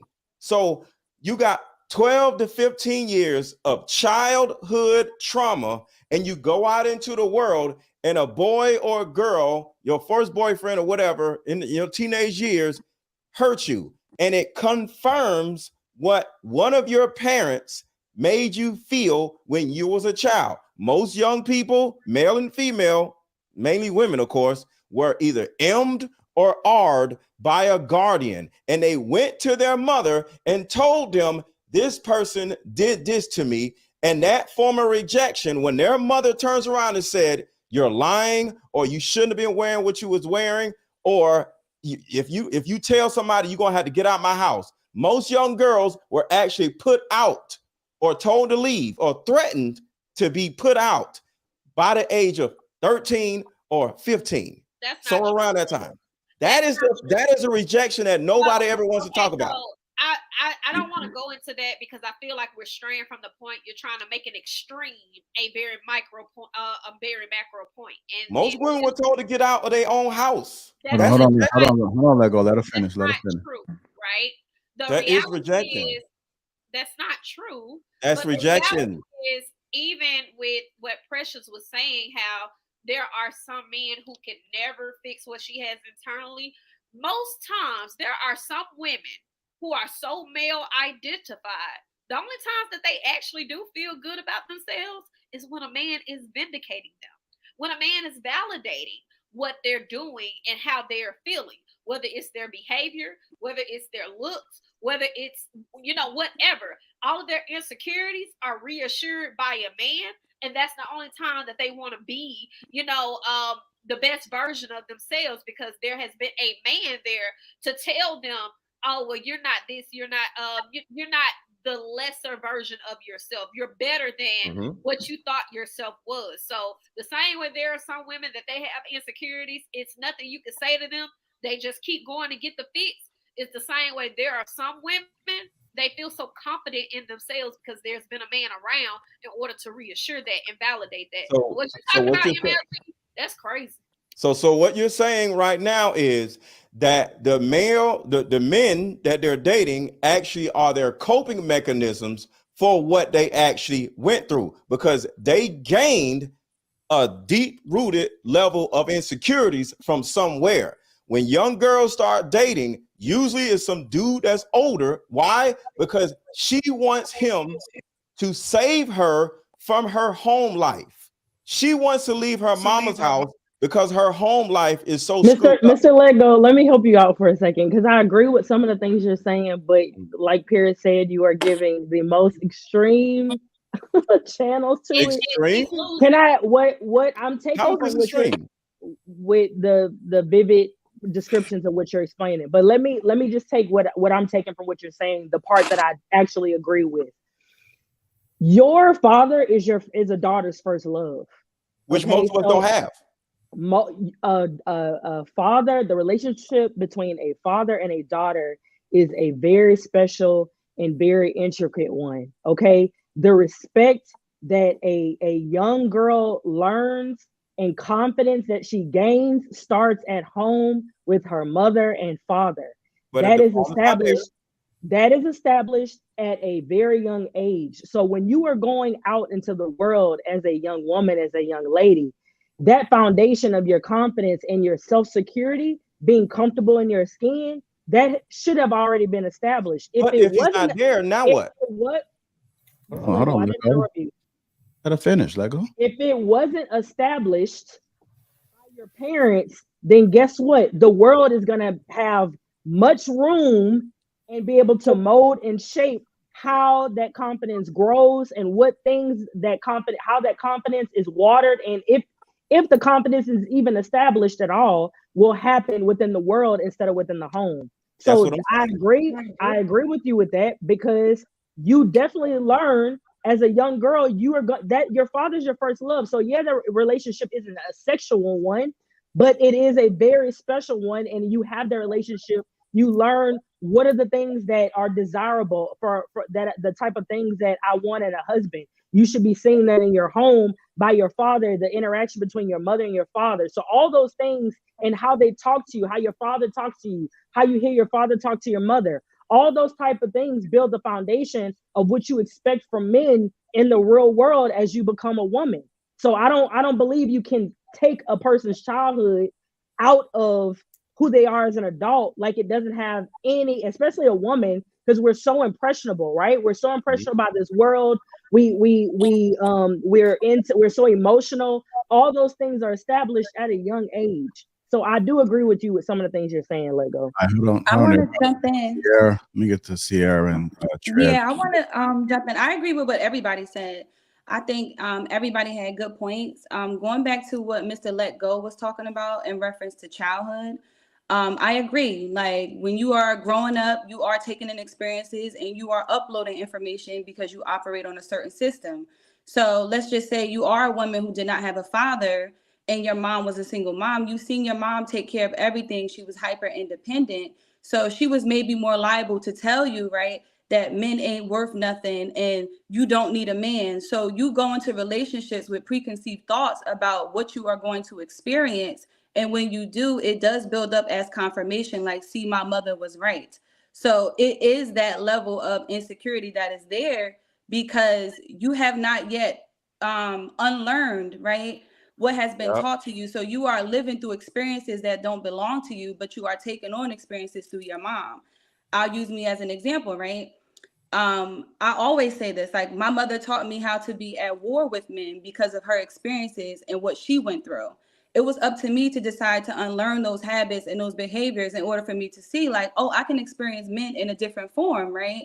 Men are not out here to hurt me, right? It was something that I had to do within myself, which strays to the point of it has a lot to do with the woman and the individual, and a lot of it is childhood. It is childhood, right? Because that is what molds us in our experiences, and this is how we show up as adults. When we are able to be in healthy relationships, we show up in a kid-like spirit. We are childish, we are playful, right? We are happy. The inner child wants to come out and it wants to play because it feels safe. So when we don't feel safe, it is threatened and it is something within ourselves. I think anything a man adds onto that is adding value, but it's not for him to do. It's definitely up to the women. And I'm going to say black women especially.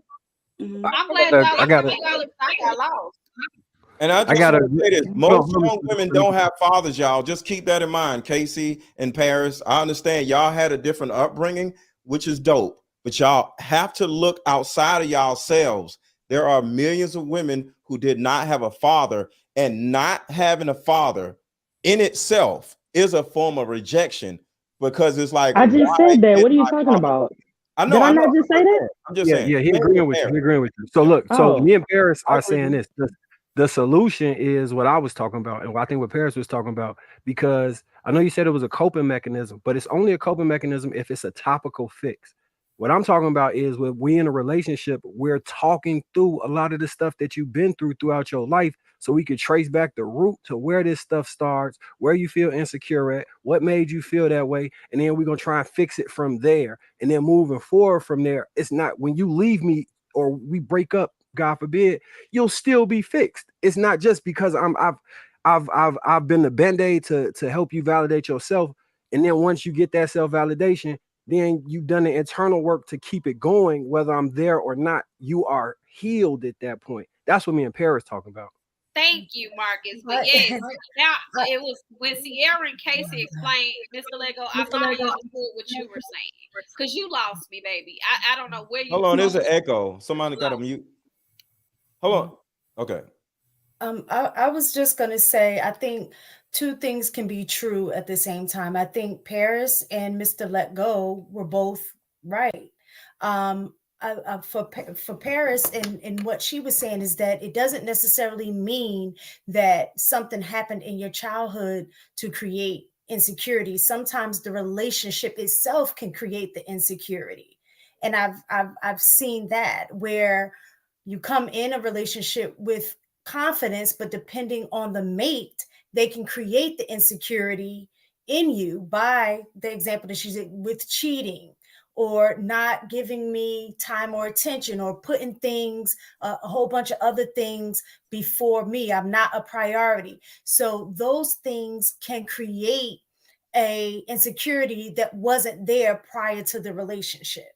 That can happen. However, I do agree with Mr. Let Go is that a lot of time our previous experiences have created insecurities that some we are aware of, others we may not be, and then those insecurities come out in the relationship.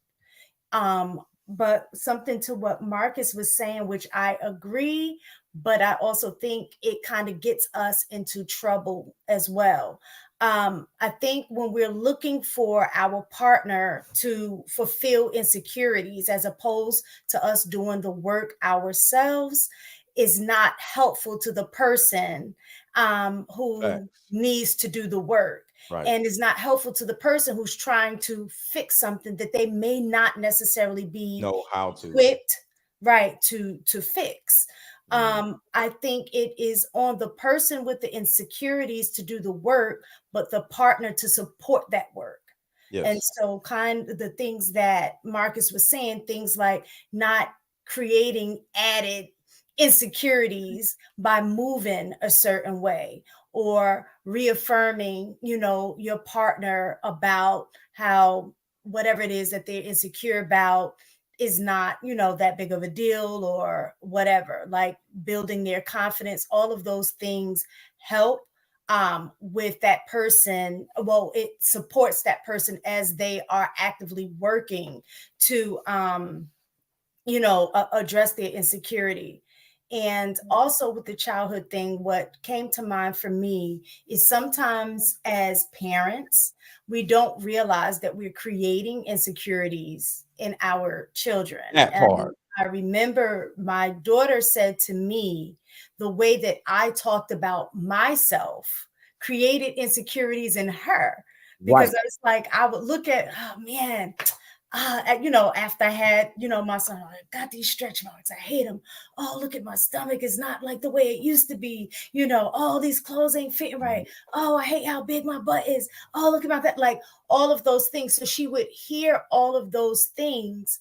And I'm talking about myself, not realizing that as she's hearing these things, You're she's instilling internalizing that and saying, oh, well, tag, my butt's kind of big. Oh, I got a stretch mark, things like that. And so that ended up creating an insecurity in her, where one day she had a conversation with me and said, Mom, I need you to stop talking about yourself like that, because it makes me uncomfortable and makes me feel insecure as well. So I think sometimes it does the treatment or the insecurities that like Mr. Let Go was talking about is not always trauma based, that occurs with insecurities. It's just instilling of stuff.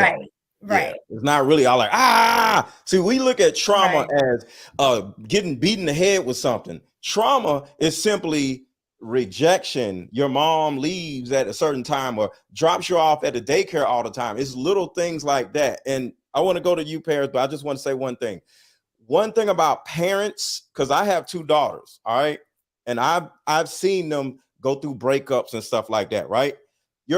A healthy parent, especially a father, operates like a charger for your phone, right? You as a young person go out in this world, a boy breaks your heart, right? Now you're almost dead as far as like a phone, right?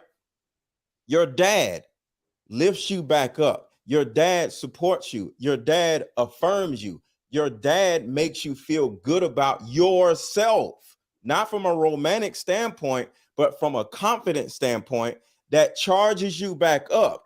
Now you can go back out there and say, okay, that was just that one guy.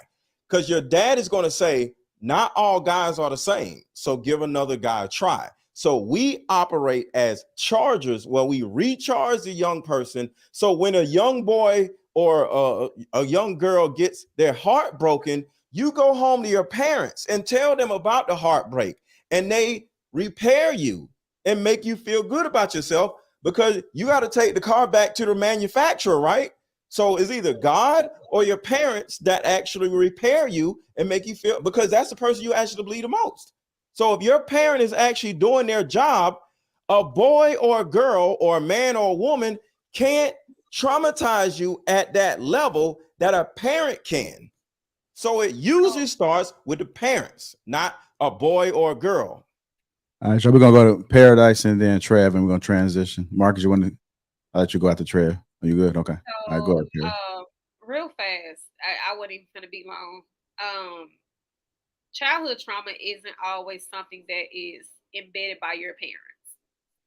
You can literally, and we've seen time and time again, where there are so many women who say, this boy called me a dark-skinned monkey. And ever since then, I felt like boys, black men don't like dark-skinned women because I got picked on about my hair. I got picked on about my lips. Can you let people finish? Just saying. So, nope. Childhood trauma, again, isn't always based off of your parents. Even if it was in your childhood, the companionship that you have with the opposite gender that you are attracted to, or the gender that you are attracted to, can embed an insecurity in you without your parents never being an impression on you, ever. Secondly, we really gotta stop trying to sway this conversation as if this is an all women thing, because Terrell Owens just went viral for saying how black women never liked him, and he was very insecure about himself, and he did not think he was desirable. He did not think he was worthy. And we know that that conversation is more so predicated around men than it is black women. It is very rare you hear black women going viral for saying, black men did not like me. I was not dated. They did not want me. But I've seen even Tyrese say it. He was not wanted. His lips were picked on because he had big lips. Black girls did not like him. Jamie Foxx has said it, that black women did not like him because of his looks and these insecurities and things like that. So while we're sitting here trying to make it seem like men are the fixer-uppers to all these women and their insecurities, what you guys fail to realize is women are going to buy their security every day. They're dressing it up and they're finding ways to feel confident about themselves. The fat women, they're going to find ways to rig the system to get skinnier. The ones who don't have the nice nose, they're finding a way to get the nose. The ones who don't have the lips, they're finding a ways to get the lips. It is the men who are hiding their insecurities and shaming other men for going to do something about it, just like Moneybag and that guy Fabio or whoever he is, Bandman Kevo, got liposuction. Other men are calling him simps and this, that, and the third, but they're not taking the necessary measurements and the steps to do what they did to look like that. They still have insecurities, even going to get the hair implants. So while we're sitting here trying to make it seem like it's a woman thing, the men are also running around here insecure as hell, and they got a mama sitting right there, and she ain't helping them to fix their insecurity at all. What? Paris, you know the whole topic of this conversation was a woman leaving a man and then they feeling insecure. Yeah, we gotta go to Trev, y'all. Hey, go ahead, close it down on this, Trev. I got you. So, if a woman brings that type of insecurity to where she's saying she doesn't feel safe without him, then I'm going to take a page from Let Go and say you probably need therapy, to be honest, right? people have to understand that that is sheer terror. One, you are terrorizing yourself. To live like that, to where every waking moment you are worried about this person, that is terrorizing. You are also terrorizing the male in this situation. If you need to call him all day, or where you at, or you want to make sure he has an iPhone, so you could track his location or FaceTime him on demand, you're in trouble. And then you got the other people who are the willy sniffers. When you get home late, they want to see what's going on. They want to do the ball and chain test. That's outrageous, right? So, saying all of that, I have an unpopular opinion here. I think, maybe it's just the toxic side of me, that a good portion of females fare well with a slither of insecurity, right? Not anything that you're doing deliberately, but just the fact that they understand that if you are not on your job, you're not on your game, somebody will happily dust this man off, pick him up, and take him for their own. And I'm not saying that this should be something that you're thinking about all day, but you must understand that he has value and you can't not be on your job.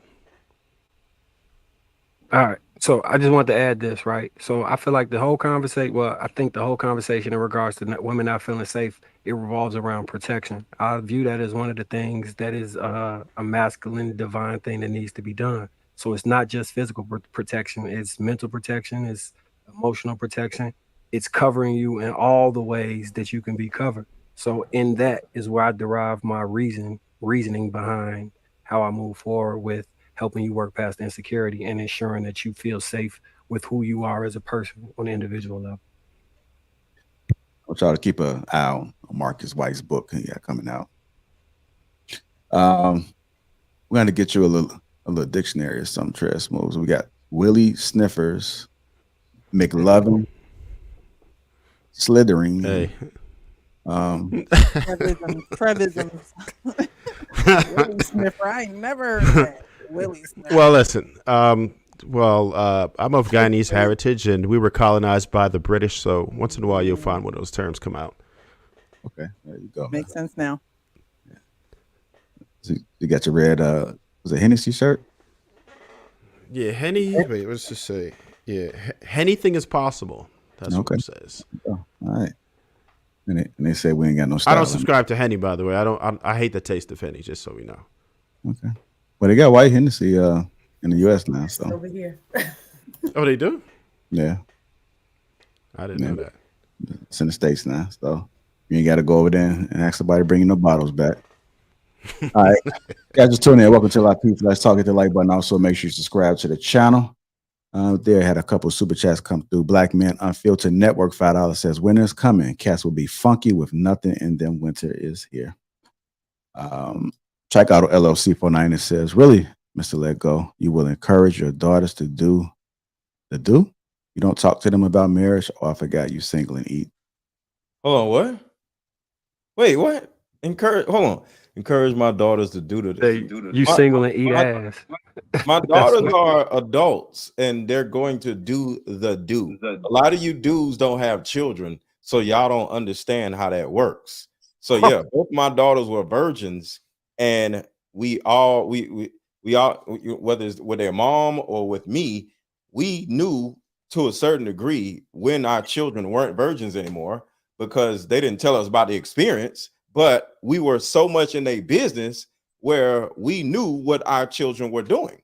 And we didn't welcome it, but we know that's how life is. So children are going to do the do, you dummies. All right. Seems like we had a little bit of war. Both my kids lost their virginity after the age of 21, just for the record. Good stuff. All right, let's go ahead and keep it moving. Hit that like button, family. Also, make sure you subscribe to the channel. Let me do a well-being check. You good? You good, Nicole? Yeah. Like I can't never gauge, how your mood is. So, we're gonna have to periodically check, man. Y'all make sure y'all look out for Nicole. If y'all see any slide down or any slight droop of the face, just let me know. You know this is past Not droop of the face. I'll hang it in there. Okay, man. Yeah, we gotta make sure we keep up, man. I might have to call on you twice, so we're gonna call on you first, then we're gonna come back in the middle again just to do a well-being check. That's how we do. We make sure the panelists are okay. We'll move on to our next topic, which is sex used to be the ultimate reward. Sex used to be the ultimate reward. Let me go ahead and play this clip.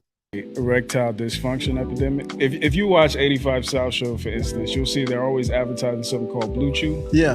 That's Cialis, basically. Okay. Yeah. And it's Cialis for young dudes. Back in like high school, middle school, even a little bit of college, if I saw a side boob, I was rocked up. Oh yeah.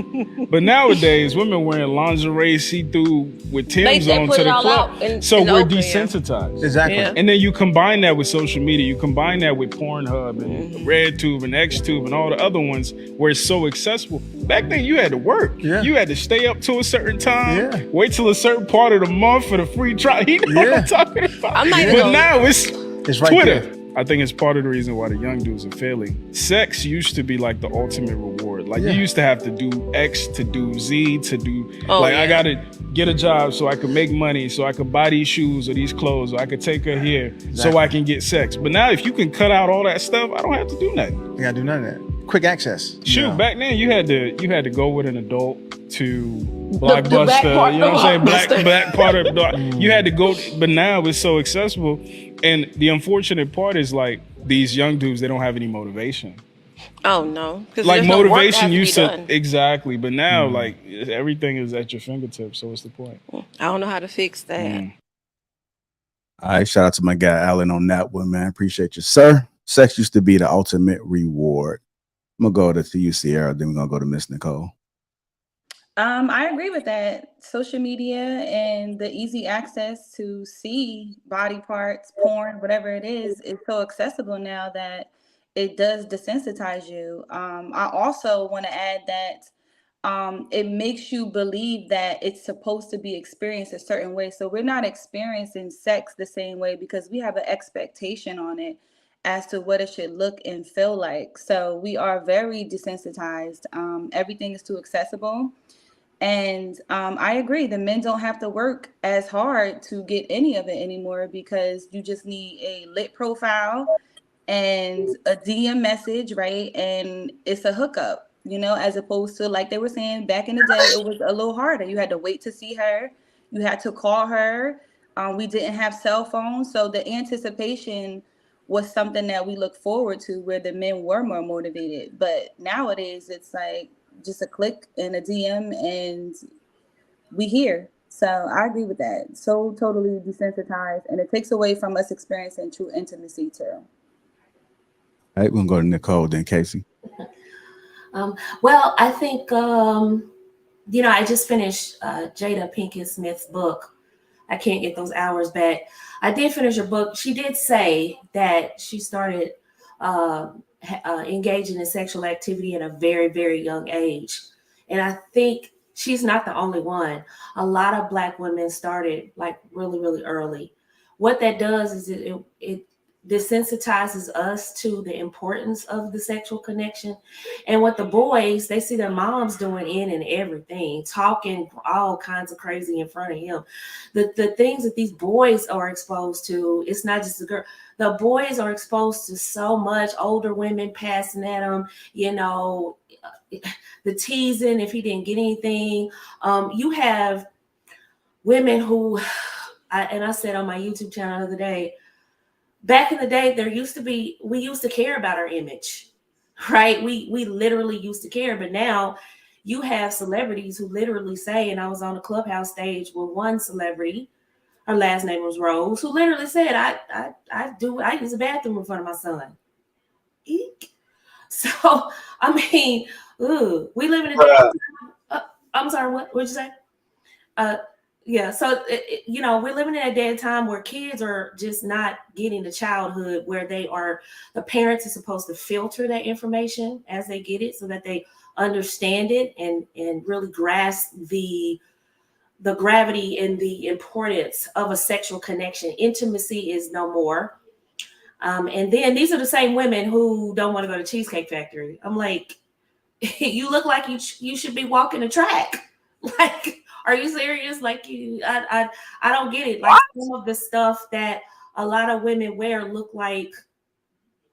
Remember in the movie Pretty Woman, we thought that was racy when that came out in the beginning of the 90s. Now women wear that every day. They wear that to work. And we're like, and so these are the women that want these fancy dates and they want the level up and they want the luxury. And I'm like, that doesn't match up. And the men are like, well, I can't tell a good girl from a bad girl. I can't, they all look alike. And sometimes I'm inclined to believe them. And we just have done our children a disservice because they didn't really get to grow into that. The little boys are seeing little magazines laid out around. They have phones and iPads at young ages. So, and they're not, firewalled or anything. So they just go and they see so much. TV is just any TV show. Like I had to download Pure Flix and I'm in my 40s to desensitize. I'm watching the show and boom, 2 men doing. I'm like, wait, hold up, I was like, whoa, this is a regular TV show. I'm like, oh, okay, all right. I need some Christian TV to decent. I'm like, this is too much for me. And so I can just imagine the babies. And I don't know, I'm Generation X, and we had to go to bed at a certain time. Showtime, what was that? Showtime or Cinemax, real late on the weekends. We had to sneak and watch that stuff. Benny Hill was like real racy, and I'm like dating myself there. Benny Hill, what was that, Video After Dark or something, where they played the videos late at night. That's, we had to sneak and see stuff like that. Now it's just, that's commonplace, child. I mean, the rappers and the singers, they go on stage with their cheeks showing, and this is nothing. This is absolutely nothing. So yeah, sex doesn't mean anything. And I say people should just be honest and ladies, just tell them your price. And fellas, if you want to pay it, pay it. Because that's where we're going. That it needs to bottom out. Just everybody just be honest. Just stop talking about a date and stop talking about you want marriage, because you don't.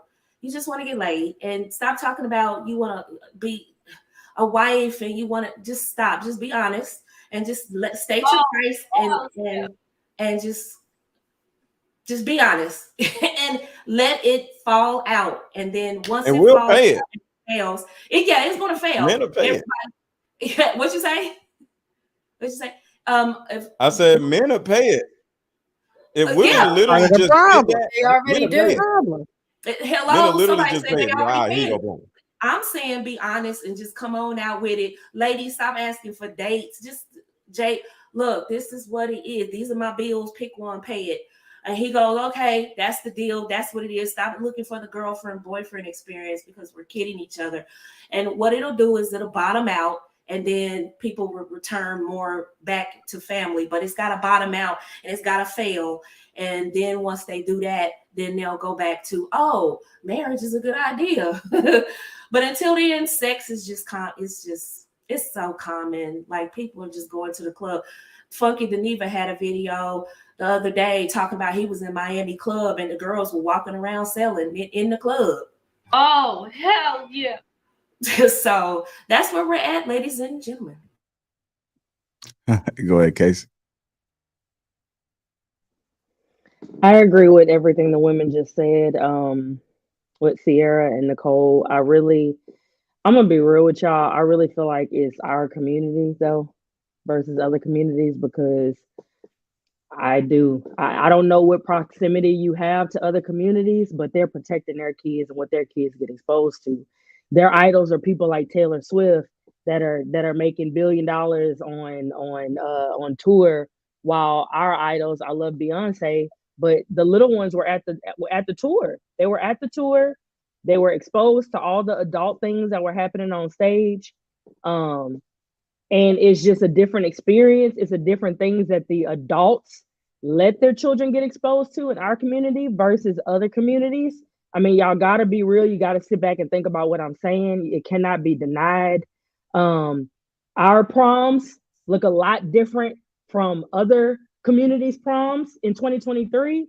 Again, you got to be real with yourself. I don't know what proximity you have, and I'm not just talking about social media. I have friends. I have a friend that had a daughter that went to homecoming this weekend. Me and my husband went out had date night, and we ended up at the same doggone restaurant as her and her friends. A table full of 15-year-old girls, and they were all dressed modestly. They were all dressed like 13 to 15-year-olds. They looked like 13 to 15-year-olds. You go to our community, you see a table of 15-year-olds from homecoming, and it's us. It will not look the same. You're gonna have to ask yourself: are they 18? Are they 21? What are they doing? It's the wigs, it's the lashes, it's the nails. It's a very different situation. Their award shows versus our award shows. I don't know if y'all saw BET Awards, the BET Awards, the stuff that was on stage and what was glorified. That stuff used to be only for the Source Awards.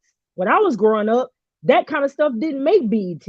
That was only on the After Dark, like what Nicole was saying. It was not on primetime television. It was not. MTV was about as racy as it got, and people were wearing, like, you know, Lady Gaga with the meat suits and all that kind of stuff, but it wasn't people busting it wide open, prime time, not blurred out, not skipped over. Like, it's literally like out there for everyone to see. So it has to be said, our children are growing up a little bit differently than other children, and how they're growing up. It's because of the things that are being pumped and sold to our children versus what's being pumped and sold to others. And it's also parenting of what we think is cute. You know, you go and look on social media, you go look on the shade room, it could be a little boy. There's a little boy rapping every single word of freaking one of the rappers from New Orleans. Every word, and he was like 5 years old. Yes, everyone, we already know that white people listen to black rap music and they're the biggest consumers, all that jazz, but it's not at a certain age that is being pumped into their young people. It is not happening. So I feel like our community is over sexualized. Our men are over sexualized, and our women, our young girls are over sexualized. It is sold to us. We buy it. We happily wear it. We wear the hat. We wear the sweatshirt, and we sell it back to them. We sell it for them. We share it on social media. We do all of the above. So we got to be real with ourselves. It's not every community. It's really not. So I was thinking Sorry, can I speak to that? So in terms of proximity, I am in proximity to basically like all, like the diversity. So I think the overall thing is a Western culture thing. I think what happens is we've taken things like nudity and sex and have perverted it, right? Because if you go to Europe, they go topless. Like, it's not necessarily looked at as a sexual thing. Kids see nudity, but they don't respond the same way our kids here are here, because there are parameters around what they are exposed to. So in that regard, you know, yes, you can see nudity and it's not a big deal over there, but here, because it's always paired with a sexual undertone, it becomes very perverted. But in terms of the kids, it's not just our kids. I actually just left a area that I used to teach, and I worked in a high school, and it was a very affluent area. And it was a real good diverse, where it was literally almost 33 in terms of the different the demographic makeup. And literally I was seeing butt cheeks, vagina lips, breasts everywhere. The white girls were wearing the, I guess they're what do you call it? Like the little tennis skirts. That was their look, where it was so short that you can literally see their behind, especially when you're walking up the steps. I've had to tell girls like, listen, you got boys walking up the step, like this is just inappropriate. The young Black girls were typically wearing things like, well, both Black and white were wearing like the belly shirts that showed the belly ring, things like that, low cut. That was across the board. I could tell you specifically what groups I didn't necessarily see that from, and it was typically the Asian groups. They were, Chinese, Korean, or Indian, things like that. Those are the groups that I normally did not technically see a lot of that from. And now I am in a different environment where there is, it is a predominantly minority school, but is Hispanic, and Black mix. And I think in that situation, I agree with you in terms of the rearing, because you have a mix of those students that may, the school focus is on the arts. So you'll see more of the maybe goth, or the wearing mixed match colors are everywhere. But in terms of the sexual aspect, I see both groups doing that. So I think it's more along the lines of the culture that we have now, more so than the race that is doing it. However, where you hit a key point is, I think it's pumped out to target us specifically, to make others think the same way that you are, when I think it's the vast majority of us and our children are not doing that. But what you see on TV and what's pushed and what's promoted, and that has a historical aspect of us as men and women both being sexualized, sexual deviants. And I'm talking I'm sorry, not to cut you off, but I'm not talking about just television. I'm talking about real life. I've traveled and lived in many different places. I'm not talking about just television. I'm saying the extent is so hardcore and the focus is driven so hardcore on television. But in these schools, I live in Dallas now. I'm from Louisiana. I've lived in Chicago. I've lived in Philly. I'm talking about in my face, where you can see it, Black and white, like literally. In Louisiana, you go to University High, you go to Episcopal, you go to some of these top high schools in Baton Rouge, where LSU is, you are not going to see what you see our community doing. And I'm talking about not just Indian, not just Muslim cultures, not just Asian, not just Hispanic. I'm talking about white culture. White parents are not allowing their children to be out in public the same way our children are out and showing up every day. It's not happening. The thing I was shaking my head. I see you do that, please. Take that off. Take that off immediately. Oh, here, I'll help you. I'll help you. Take it up. Take it up. And you guys never ever let my son put a dress on, ever, ever, ever, ever. You understand me? Like ever. No worries. You gotta do that. First time and last time. Yeah, first time and last time. Ever. So, Casey, I agree with you in regards to the image, the imagery, television, media production, and how our kids are dressing, right? Now, when it comes to actually them being overtly and extremely sexual, I have never been around more orgies than when I was in college. And that was predominantly white school at Connecticut and a predominantly white school at Purdue.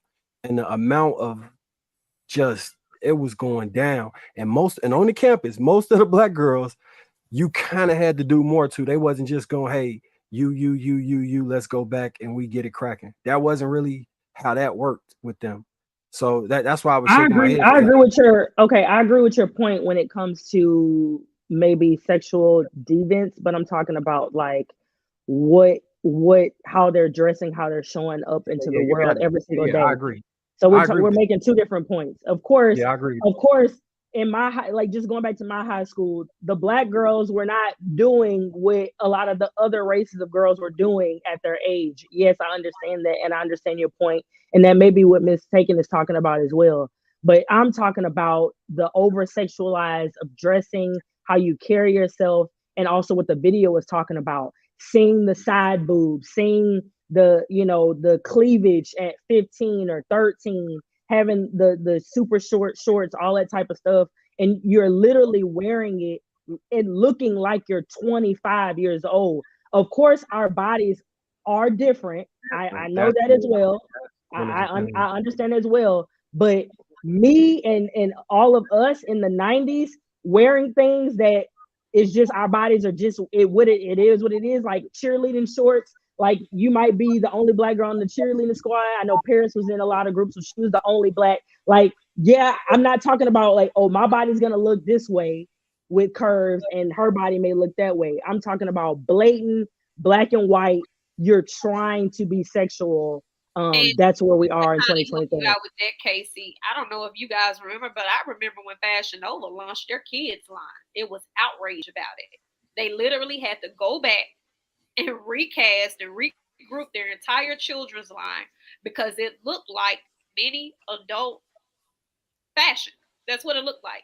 And what you will commonly see on Facebook is a little black baby going viral, dressed like a grown adult going to the club, where she got bell bottoms on, they're fitted tight around her pamper, it's a tank top on, and it's a little purse. You see it all the time where they're dressing up these toddlers, black toddlers, and the toddlers can't be no more than 18 to 24 months, and they look like they are going to the club.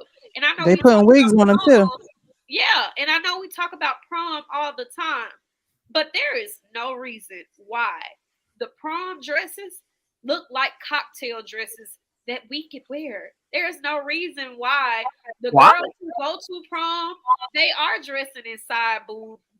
They're showing their curves. They're getting tailored to the point where it looks like, you know, these gowns. It's not just the extravagance of the gowns or the way that the gowns, like, you know, I remember at one point in time, prom dresses used to look like bridesmaid dresses.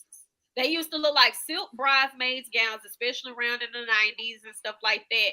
Now they look like cocktail evening ball gowns for a woman who is very seductive looking. For a stripper, like a gown for a stripper. The track. Go ahead, say the track. Leg, they got, you know, their breasts are, you know, protruding, showing, and it's very split to the crotch. But even if you're going down to the women, oh, crazy, bro, these clothes look so raunchy. It's so disgusting. And this is the one time where I say, you're playing whole games and you don't want the whole label. You're playing whole games, but you don't want the whole prize. You're putting on the whole outfit, and now you're sitting up here trying to tell nobody you a hoe, but you walking like that duck, and you look like that duck, and you quacking like that duck, trying not to be called that duck. Like, I don't know why we play. The parents paying for it though. The parents paying for it because they don't have. So what do we do about this, y'all? Like and I don't understand. What do we do about this, guys?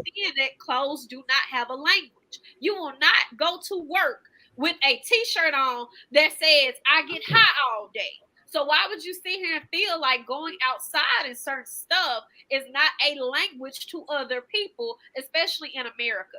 We have. So what do we do about this? I think it's a parenting problem. It's a parenting problem because we can talk about gowns all night. Like, who cares? Like, what we're adults. Some of us have kids. Some of us don't. What do we do about it? Like, we sit around and talk about all this stuff. Like, be better parents. Be better parents. How though? We're not the problem. We're not the problem. No. We are the problem. We're always the problem. All of us are the problem. No, I'm saying us individually are. You just said the ones who have kids. We're raising our kids to not be the problem that we're talking about. How do we help the people that are making the problem worse? Is the question. Well, what I'm doing. Hold on, y'all. We're on a platform, right? Mm-hmm. And at least probably 40,000 people are going to see this particular live, maybe more, right? What do we help them? Because we sit around talking, oh, back in the day, who cares? What can we give the audience that will help them who got little kids to stop? Well, I mean, look at my wall. I do this for a living. This help women, and I've recently had to fuss at Black women again and say, look, I throw up my hands because you all refuse to see that your image does matter. And at some point, you got to say, okay, stop making excuses. Well, they do it. Well, their community is just as bad. Or no. Us, because we're the ones screaming that we don't have protection.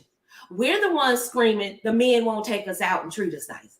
We're the ones screaming that our men don't want to marry us. So really, the onus is back on us to raise our value, right? And that starts with family and femininity. Mama got to stop making excuses for the daughters. So many mamas are so busy turned up that they don't even have time for the daughters. So listen, that's a conversation. If I don't want to be the bad guy, I'm not gonna go there. But what I will say is that each one teach one. Try to set an example for those women that know the way, that have some modesty, have some decorum. You understand etiquette. You understand womanhood, ladylike hygiene. Pass that on to the young women. Be an instrument of influence, of feminine influence and grace and elegance, and they will pick that up. That's where we can start. We can start right there instead of making excuses. Every time we have this conversation, it's always 2 or 3 people that say, well, that other group is not, well, I go to this place and they don't do, yeah, right. And I can go to Shaker Heights, Ohio, and I can go to Springboro, Ohio, and see elegant little teenagers and go, well, they don't do it. Well, no. I don't care what that group does when I'm talking to family. When I'm talking to family, we got an issue. Black women, we have an image problem. End of. And we need to fix it. And how we fix it is we stop making excuses. Stop making excuses. What mama did, she did it. Forgive her. I got to do better because I want my daughters to do better. And I want my sons to see that there are feminine women that are worth your love, so we can have families. That's what that's about. And we can start there. That's where we start. That's the answer to your question, Mr. Lapeef. My answer would I be, will say that sex appeal doesn't start in nudity. I think that that's something that we need to reinforce, not with the children. We need to start with the adult women, because it's the adult women who the clothes are being made for, and the children just happen to buy into it. Mm-hmm. There are no Mary Kate and Ashley lines no more. I used to wear that. There are no, the little girl lines and Disney lines anymore. Miley Cyrus. They don't have a teen era for girls anymore. BB and stuff like that. It's gone. So the girls now are following up behind grown women. They're getting the hair, the nails, the makeup, all of that from us. They look like us. And we have to start with reaffirming to my sister, right? You may not be worried about what this black man said you look like, but I can tell you your sexuality and your sex appeal don't start with you being naked. It's more to you than you trying to provocatively show yourself. I can reaffirm that within my sister and tell her, you are beautiful regardless if you got a trash bag on or nothing at all. So you pick how beautiful you want to be, but know that there come with that certain level of beautiful that comes with your level of respect. So once we can tailor it down to the grown women and we can get them on accord to say, hey, listen, it defeats the purpose to go get a BBL that look natural when you could just look natural. When we can start actually getting the women on the same accord to say, listen, that filter ain't necessarily needed. You're fine the way that you are. And you don't have to dress this up. You don't have to use Photoshop to tone your curves. Men have accepted you, whether or not you had rolls or stretch marks or whatever else. If you don't like it, go do something about it. When we can start reaffirming that in women consistently, it's the sisterhood. That can help us. Then at that point, we'll see the trickle down effect within the children. The sisterhood is not going to allow that. That's the actual problem, though. The brotherhood of the lawmakers. If we were to make single motherhood against the law, it would push women to be like, oh, shit, I can't have a new baby because of A, B, and C. I'll get fined or it's against the law for whatever the reason the law is. I'm not saying a woman is going to go to prison, but single motherhood becomes against the law. That makes women to feel like, oh, shit, if I want to have a child, I have to be married or there's going to be some type of problem in my life. Now, women will no longer be running around with their ass out because their number one jobs, because they want a child, most women want a child, is to find a husband. And now they will start appearing and coming out looking a little bit more virtuous, more wife-like, because the only way they can have a baby lawfully is to actually get married. And of course, on the other side, change the marriage laws where it won't be so advantageous for women to just do stupid shit and just ruin a man's life by taking half of the shit. That is an actual problem that would it'll fix all that shit. I don't understand. I'll say this though. If you're gonna start out with a right there. That don't even make sense to me. Or when you got Cardi B and Offset right there. Cardi B done had, nips, slips, and everything, and Offset that even posted her butt online. I don't understand They're how still married though. They're still better than the rest of us. They're still married. Married when you got they're still married. Your husband who done posted her butt, her boyfriend. What I'm saying, it's somebody else's butt though. Listen, what I'm it's saying, her husband's butt. Listen what I'm saying, right? There are still women who are encouraged to do those very things, regardless if they're married or not.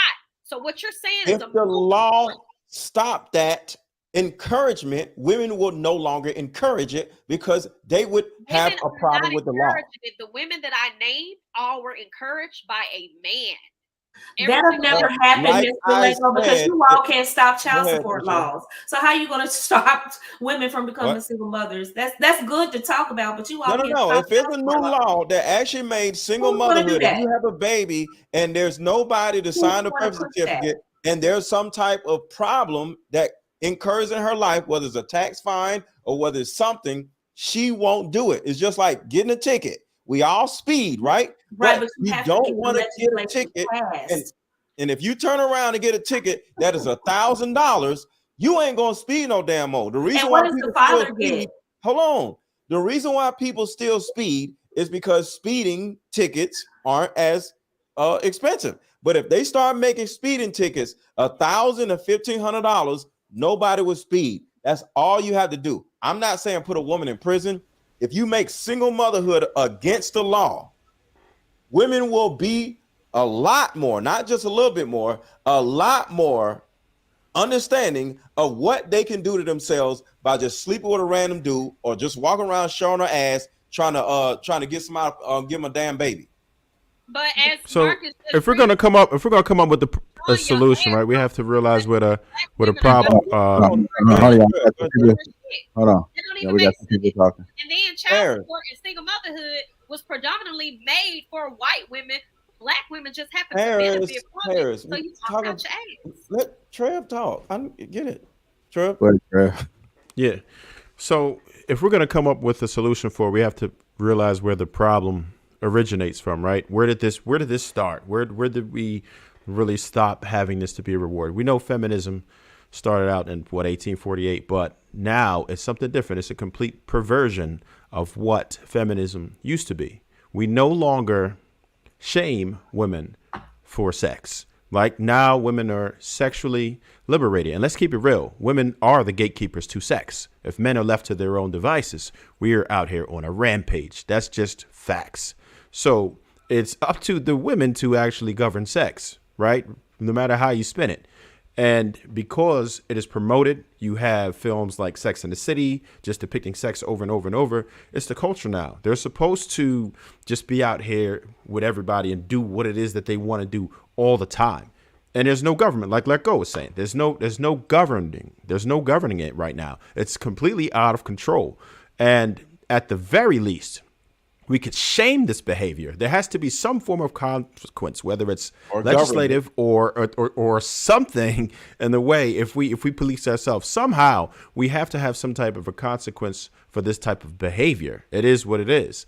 The other thing I wanted to address was that I feel like with some of the points earlier, black women in particular were getting like a bad rap, like it's just them. And I can inform you as a former Snow Bunny slayer that they give probably the least resistance possible. So like we can't say, and there's another cultures too, right? Anyone who is under the westernized civilization, I would say that Western for sure, right? Western culture is different. When you start going to the East, it's different. People can't even show themselves. It's unlawful in a lot of places to even expose yourself. So that's kind of what Letgo's referring to as well. You can't do it, but because we are the land of the free, we can do everything here and just promote it. And let's keep it real.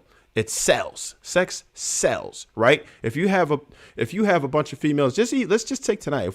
The more women who have their cleavage out, the more views you probably get. That's just what it is. Women don't even have to offer value half the time. All they have to do is offer beauty. If you offer value, that's great. But sometimes you don't have to.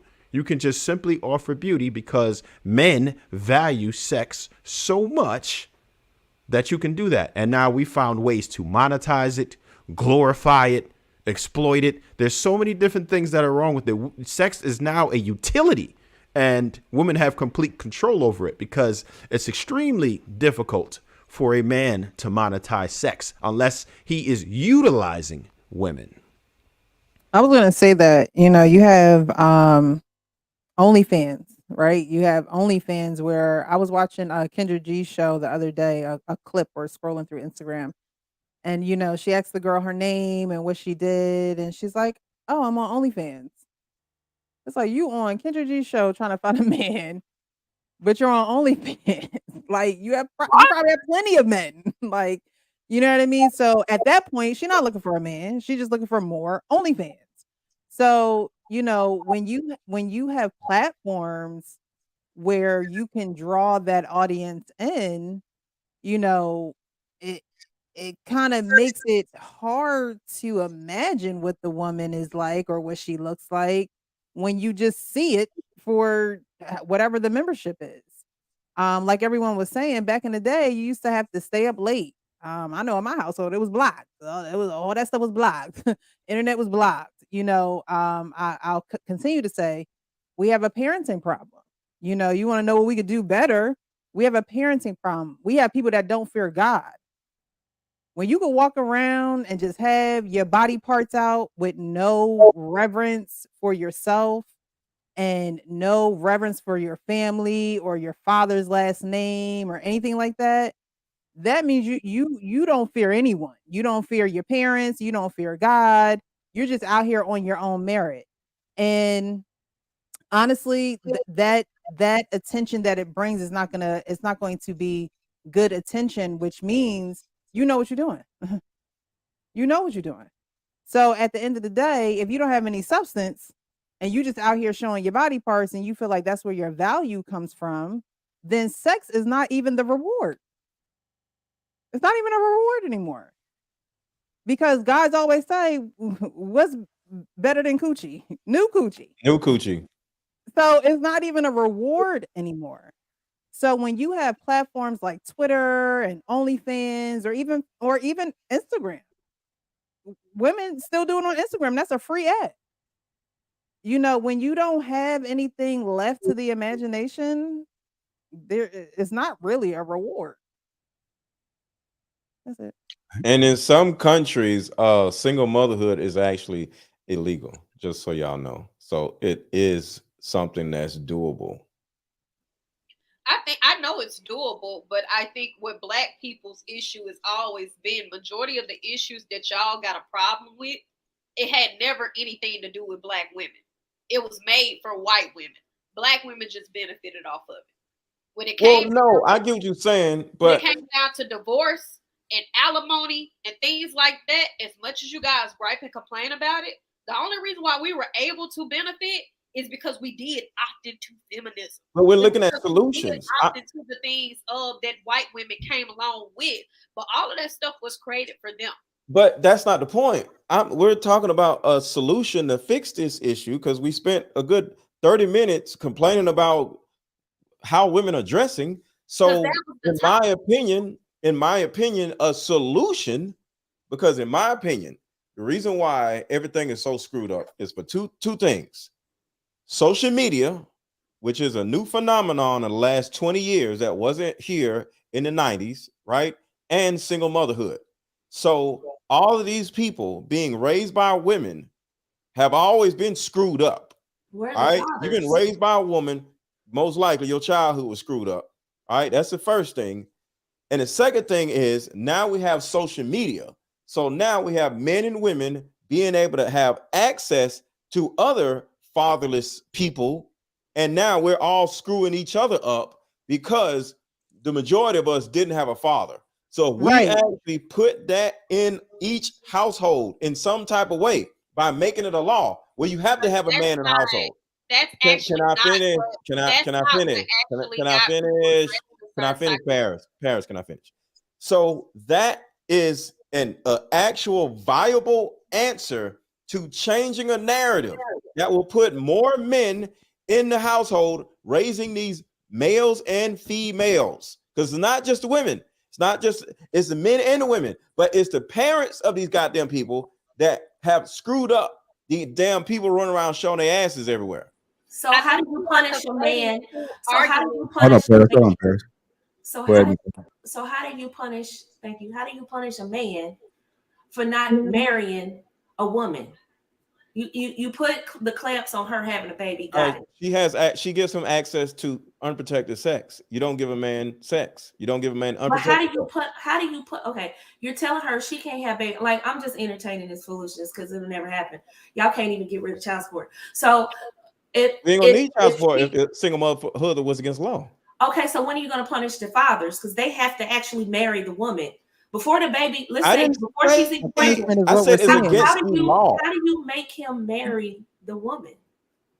You don't. Okay, I want y'all to think about this. You like I just said about speeding. Because it seems like the woman is only. Let me answer your question. It's really simple.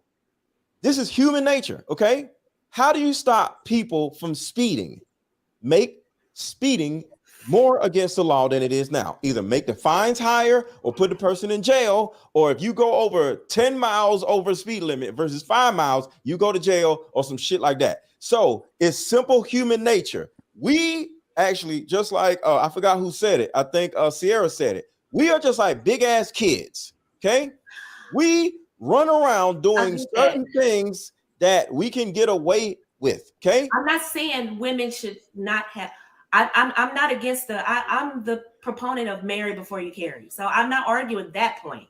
I'm saying, okay, how are you going to get these dudes to marry these women so that we don't have a bunch of single people around? I'm not talking about the baby. I'm answering the question. Hearing what I'm Hold saying? on. Hold on. Hold on, let go so you can understand what she asking. I'm understanding. I'm trying to answer the question. The answer is, if single motherhood was against the law, women would stop having as much or as random sex as they do now. Okay, she's not having sex. Let me finish. Let me finish.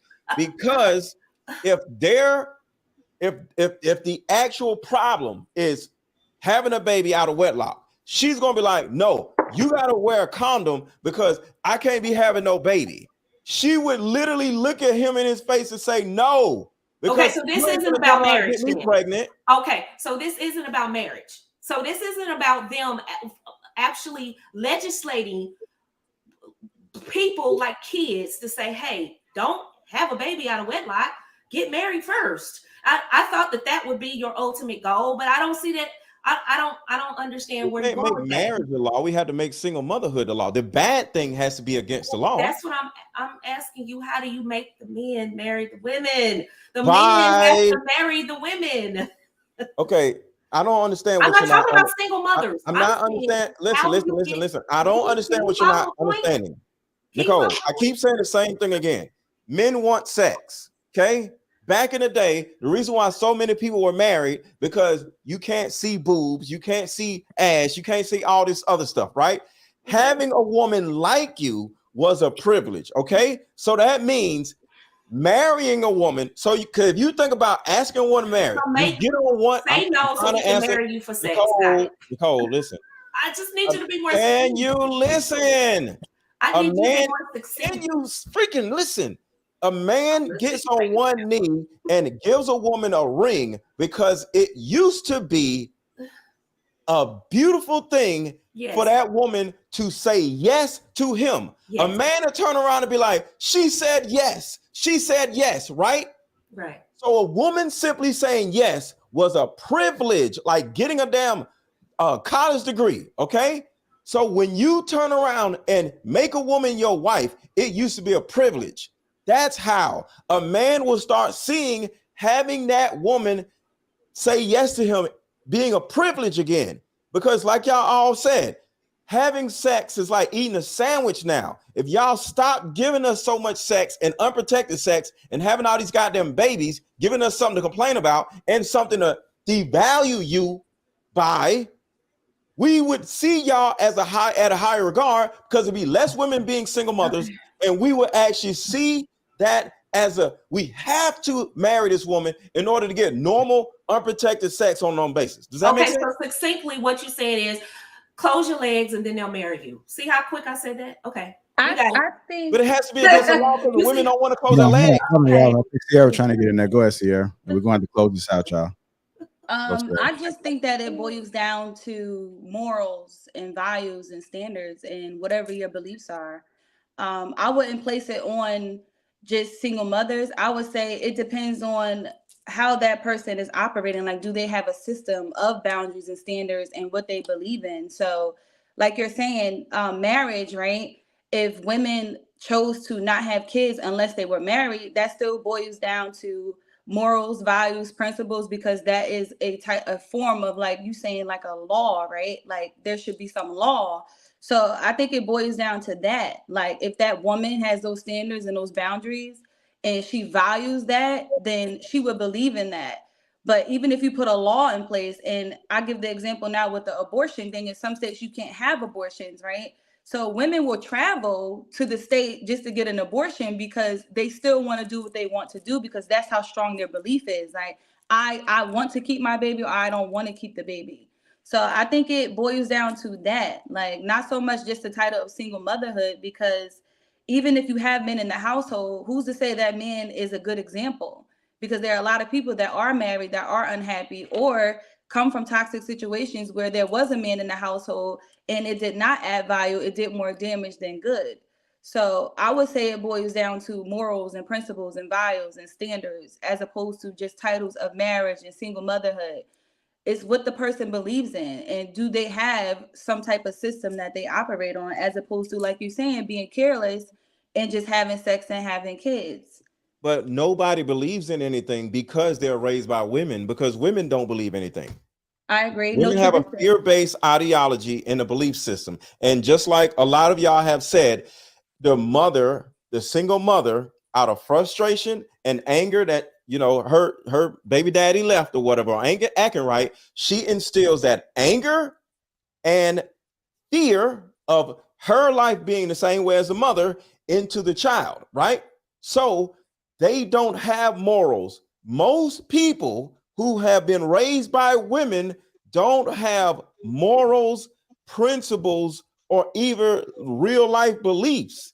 They're only fear-based and maladaptive, and they have maladaptive emotions. So can we be fair and say that that goes both ways? Because that means that the man chose to be absent, right? Because even if the woman most likely had a baby by a bum to the child, right? So women aren't necessarily discerning who they're having sex with. They'll give up the ass to anybody. But that goes with men too, right? Because if men are ejaculating in the women, they know that they can have children. But it's the choice of men, because a woman can go under a bridge and have a bum ejaculate in her. Is it the bum's fault, or is the woman's fault for letting the bum ejaculate in her? A woman has to value her. It's not both. A woman, look, let me tell you something. If I actually drank bleach, would it be the bleach's fault, or would it be my fault for drinking the bleach? The bleach is a substance that went in my body that adversely changed something, right? Two people in submission, Am I right or wrong? Is it the bleach? That's a different concept. You're talking about bleach. I'm talking about the man's semen. People with cognitive, like a brain, like men and the women. man's semen is the substance that went into her body that made her pregnant. So if I drink bleach, what's the difference? He made the choice to ejaculate inside of her. So why is it up to her to make you're the decision to keep the child or not? You're allowing a foreign substance to go inside of your body. This is your body. Listen, it's two ways, right? If you are in a relationship, right? And you have a girlfriend, right? Let's just say you step out on your girlfriend or whatever the case may be, right? If you get another woman pregnant, that's a choice that you made because you ejaculated in her. Yeah. It's your choice. So it's both. If she keeps the baby and you decide that you don't want to be there, okay, now she's a single mother, right? But at the end of the if she day, require me to marry her, I can't do that. but why does the If title she required matter me to as wear opposed to the condoms, actions I of the can't person? do that, Sierra. If she required condoms, marriage, I wouldn't be able to get inside of her. How do I get inside of her, Sierra? She has No, to let me. I'm not saying that I'm saying that it has to be two people accountable in regards to having sex, because both people One have to person submit to accountable the every time action. there's sex. Do you realize that? One person, not two. Do you understand Say that? it again. There's one person that's accountable, because you can't have sex with me unless I allow you to. I can't have sex with you unless you allow me to. That takes one person to say no. One Right. person is the accountability. And not the two people to agree for it to be a It takes mutual one person agreement. to say no, is what I'm So saying. I know that, but It what I'm makes it saying is means if one the person, not action is two. already done, right? No, it's If not the already done action, because one person says no. No, I'm giving the example of when it happens, when it transpires, right? If you say yes, you want to have sex with her. If she's saying yes, she wants to have sex with you, Or with right? a condom. Listen, I that would have to. can't nut Again, her. my point is, it has to be a mutual agreement, meaning that both people have to come to an agreement. She can't make you put on a condom, and she can't make you take Yes, it she off. can make you put on a condom. What you tell you can't get no ass, and you can't. But Are you have a choice crazy? as a man, right? You have a choice as a man. He gonna argue or something? No. If you say wear a condom, What I'm you just saying made me is, wear a condom. What are you talking you're about? missing the concept of what I'm saying. What I'm Bro, saying women don't is, want when to you take having sex this with is someone, crazy. right? It is a mutual agreement It on is what not. takes place. You either wear So a if it's condom or you not, can't then have is it? sex. Okay, let me get What are let me you get talking about? somebody on the panel to chime in and see if we can offset this. Go ahead, Paris. And then Okay, so this is where I'm having the issue with this entire conversation, because typically religion was the thing that kept women dressed and clothed a certain type of way. It was never the society of what society does. It was always religion. There were always nudists. There, of course, were the hippies, and they dressed provocative and things like that. They burned their bras and they were free and all of this other stuff. So the insinuation of making marriage or some plausible form of illegitimate children, this idea that it's gonna stop people from showing their ass, makes no sense, because there were still whorehouses. There were still other things set into place where women still showed their ass. And again, Ice T and Coco, like, I don't understand that. Like, every time we see her, her boobs are out, her butt is out. She is married and she still shows her ass. So it has literally nothing to do with the art of getting married or single motherhood as far as this bad behavior. It is a westernized mentality. Sex sells over here in the West. And because we know that everything is based around capitalism, because we know everything is based around money, it has become a hyper issue. And to Casey's point, what they do is they put it on Black people first. And if we buy into it and we make it cool, everybody else go and fall in line and buy into it. But even if you look in those other communities, what's stopping them from being such sexual deviances out loud, or sexual degenerates out loud, is their religion. Their culture is based in a practice of principles that centers them, that they abide by. We don't have that in the West. The problem is y'all want to be right. It's not about being right. Marriage, if more people got married, life would be a lot different. And for some reason, all of y'all are just trying to be right. I don't give a damn about trying to be right, y'all. I just am offering a solution, and y'all goofy asses is arguing against marriage. Do y'all hear we're y'all? not arguing against We're marriage. not arguing against marriage. We never argued against marriage. We're not arguing against marriage. We're just saying that's not going to solve marriage, the problem. because y'all sound stupid, okay? No, we're not arguing against you with condoms or marriage.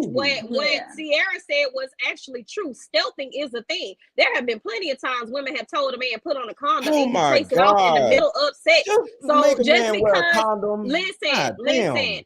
Just because you think what your idea is, this outdated mentality is a fix-all, there have been other things that came up and showed y'all that hear that, it's right? not there, right? Outdated mentality. Marriage Marriage is always outdated mentality. I never said that. Do y'all Marriage see is this stupid shit? marriage is always at the This top shit is priority. sad. It's always been at everybody's top priority. But just because we're sitting here saying a woman getting married is not going to make her stop showing her ass does not mean we're going against A woman getting married will make her stop showing her ass. No, Ain't nobody it wife showing don't. their asses. Stop. No, it don't. It does not. my She God. just gave you the example of like Cardi B, where she's married. This Cardi B, these are two rappers. Stop. I That's know about a real goddamn people. rapper. Listen, I know I have a friend, right? And she's I'm a done. dancer, right? And she does this for a living, but she's married, right?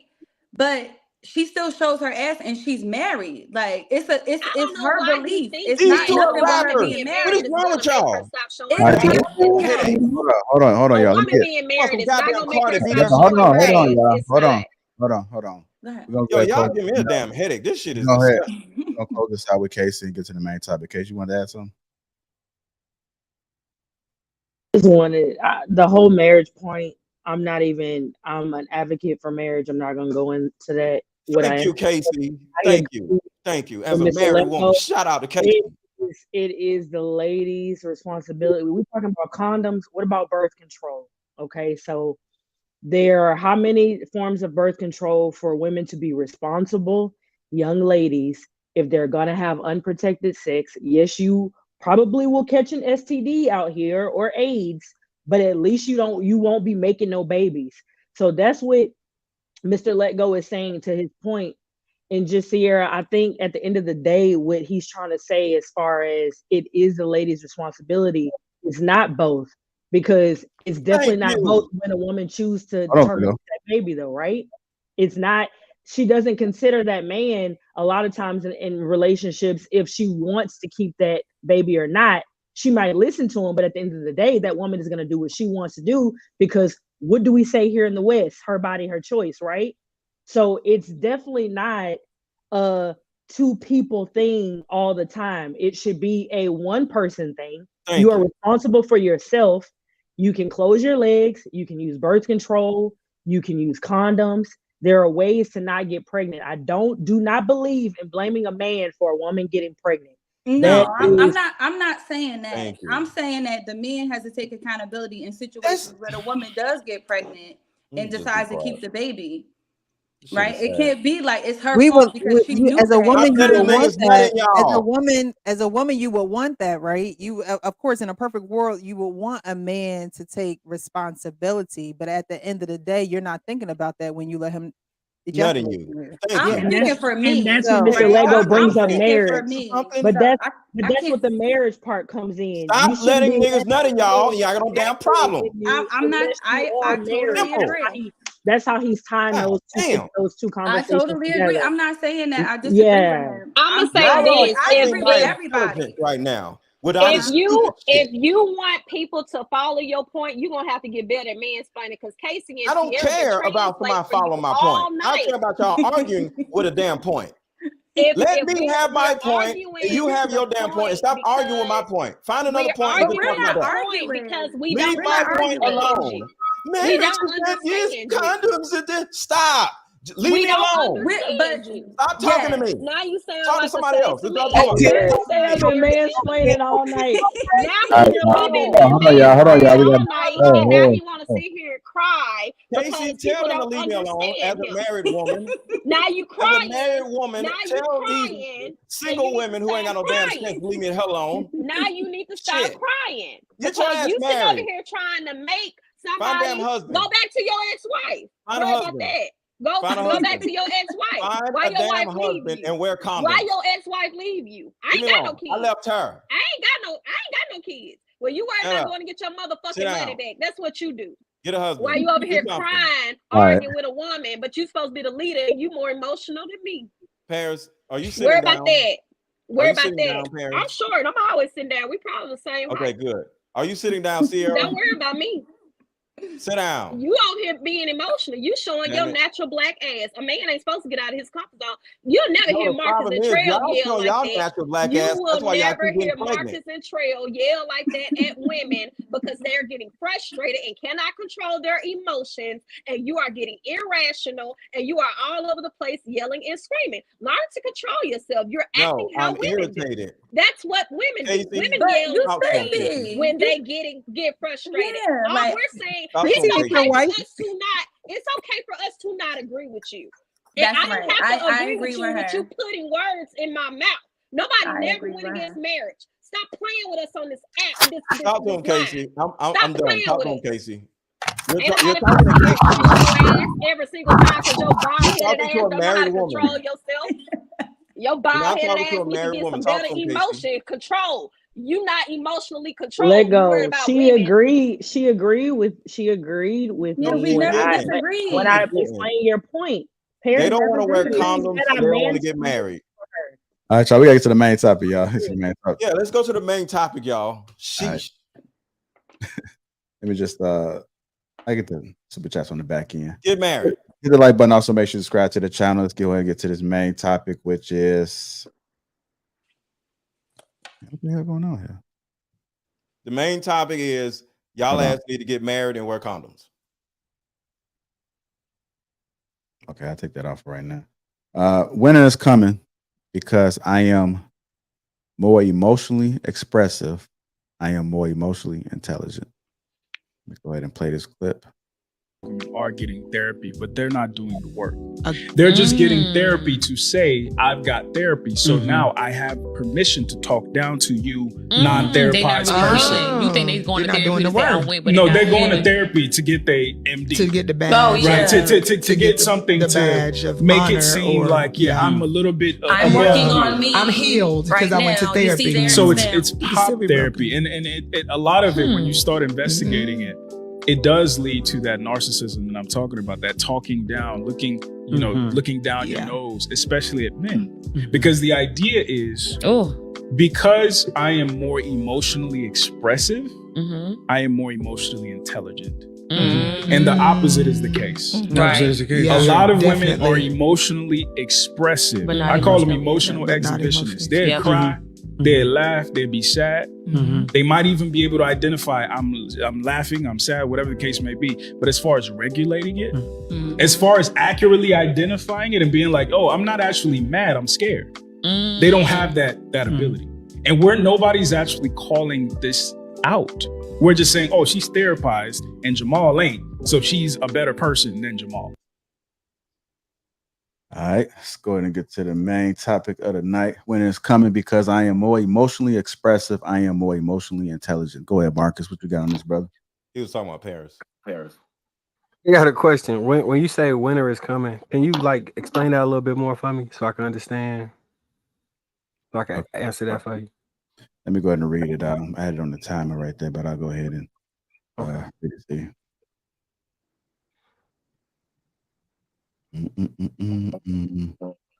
Winter is coming, meaning y'all ass is going to be out here homeless because y'all ain't got no man. That's what it means. Come on, let go. Come on, let So go. maybe if I could guess, and you can tell me and I can answer the question if I guess it. So winter being that the people will be single because they believe the things he was saying in the video. Is that the context of it? Yeah, it is. I mean, it's something that was said in the Game of Thrones. So that's where it kind of came from. But then it was also kind of tied into when it's coming and women will be alone this winter. And when it's winter, women have to wear more clothes, so they have less opportunities to entice a man with her body because you got coats and all this other shit. That's another part of it too. Okay. That's tricky because if they actually did do the work, like, so if what he says happens, then yeah, I can see that occurring, right? Winter is coming is a euphemism for troubled times ahead. Read death. Being stark words, they convey a sense of foreboding, acting as a way of life to be lived, always careful, keeping loved ones near and being ready for the worst. Because when winter sets in, it doesn't really matter who rules as the king. Okay.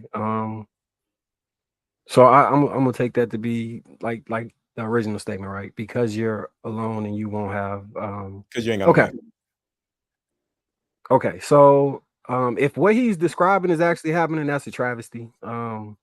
That's like going to the doctor for a disease, getting the cure for it, and then leaving it on the table. It's pointless at that point.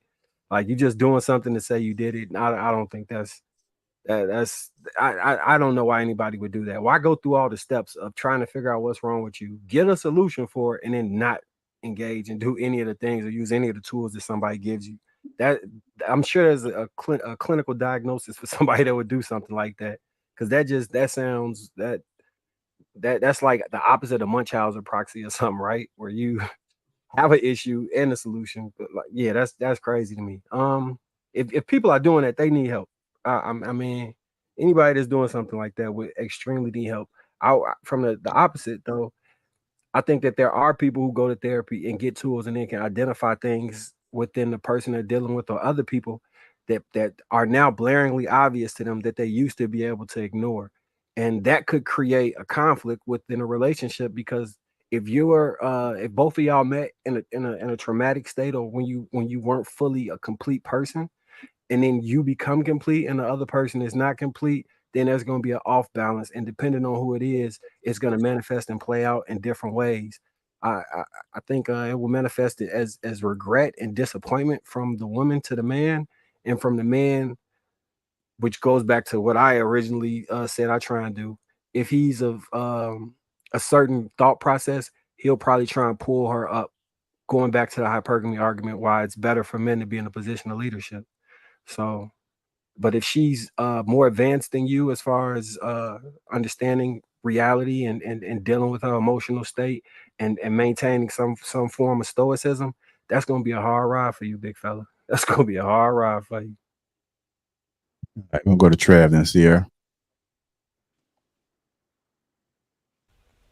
Yeah, I think the whole winter is coming situation. I was a Game of Thrones head for a little while when I used to watch TV still.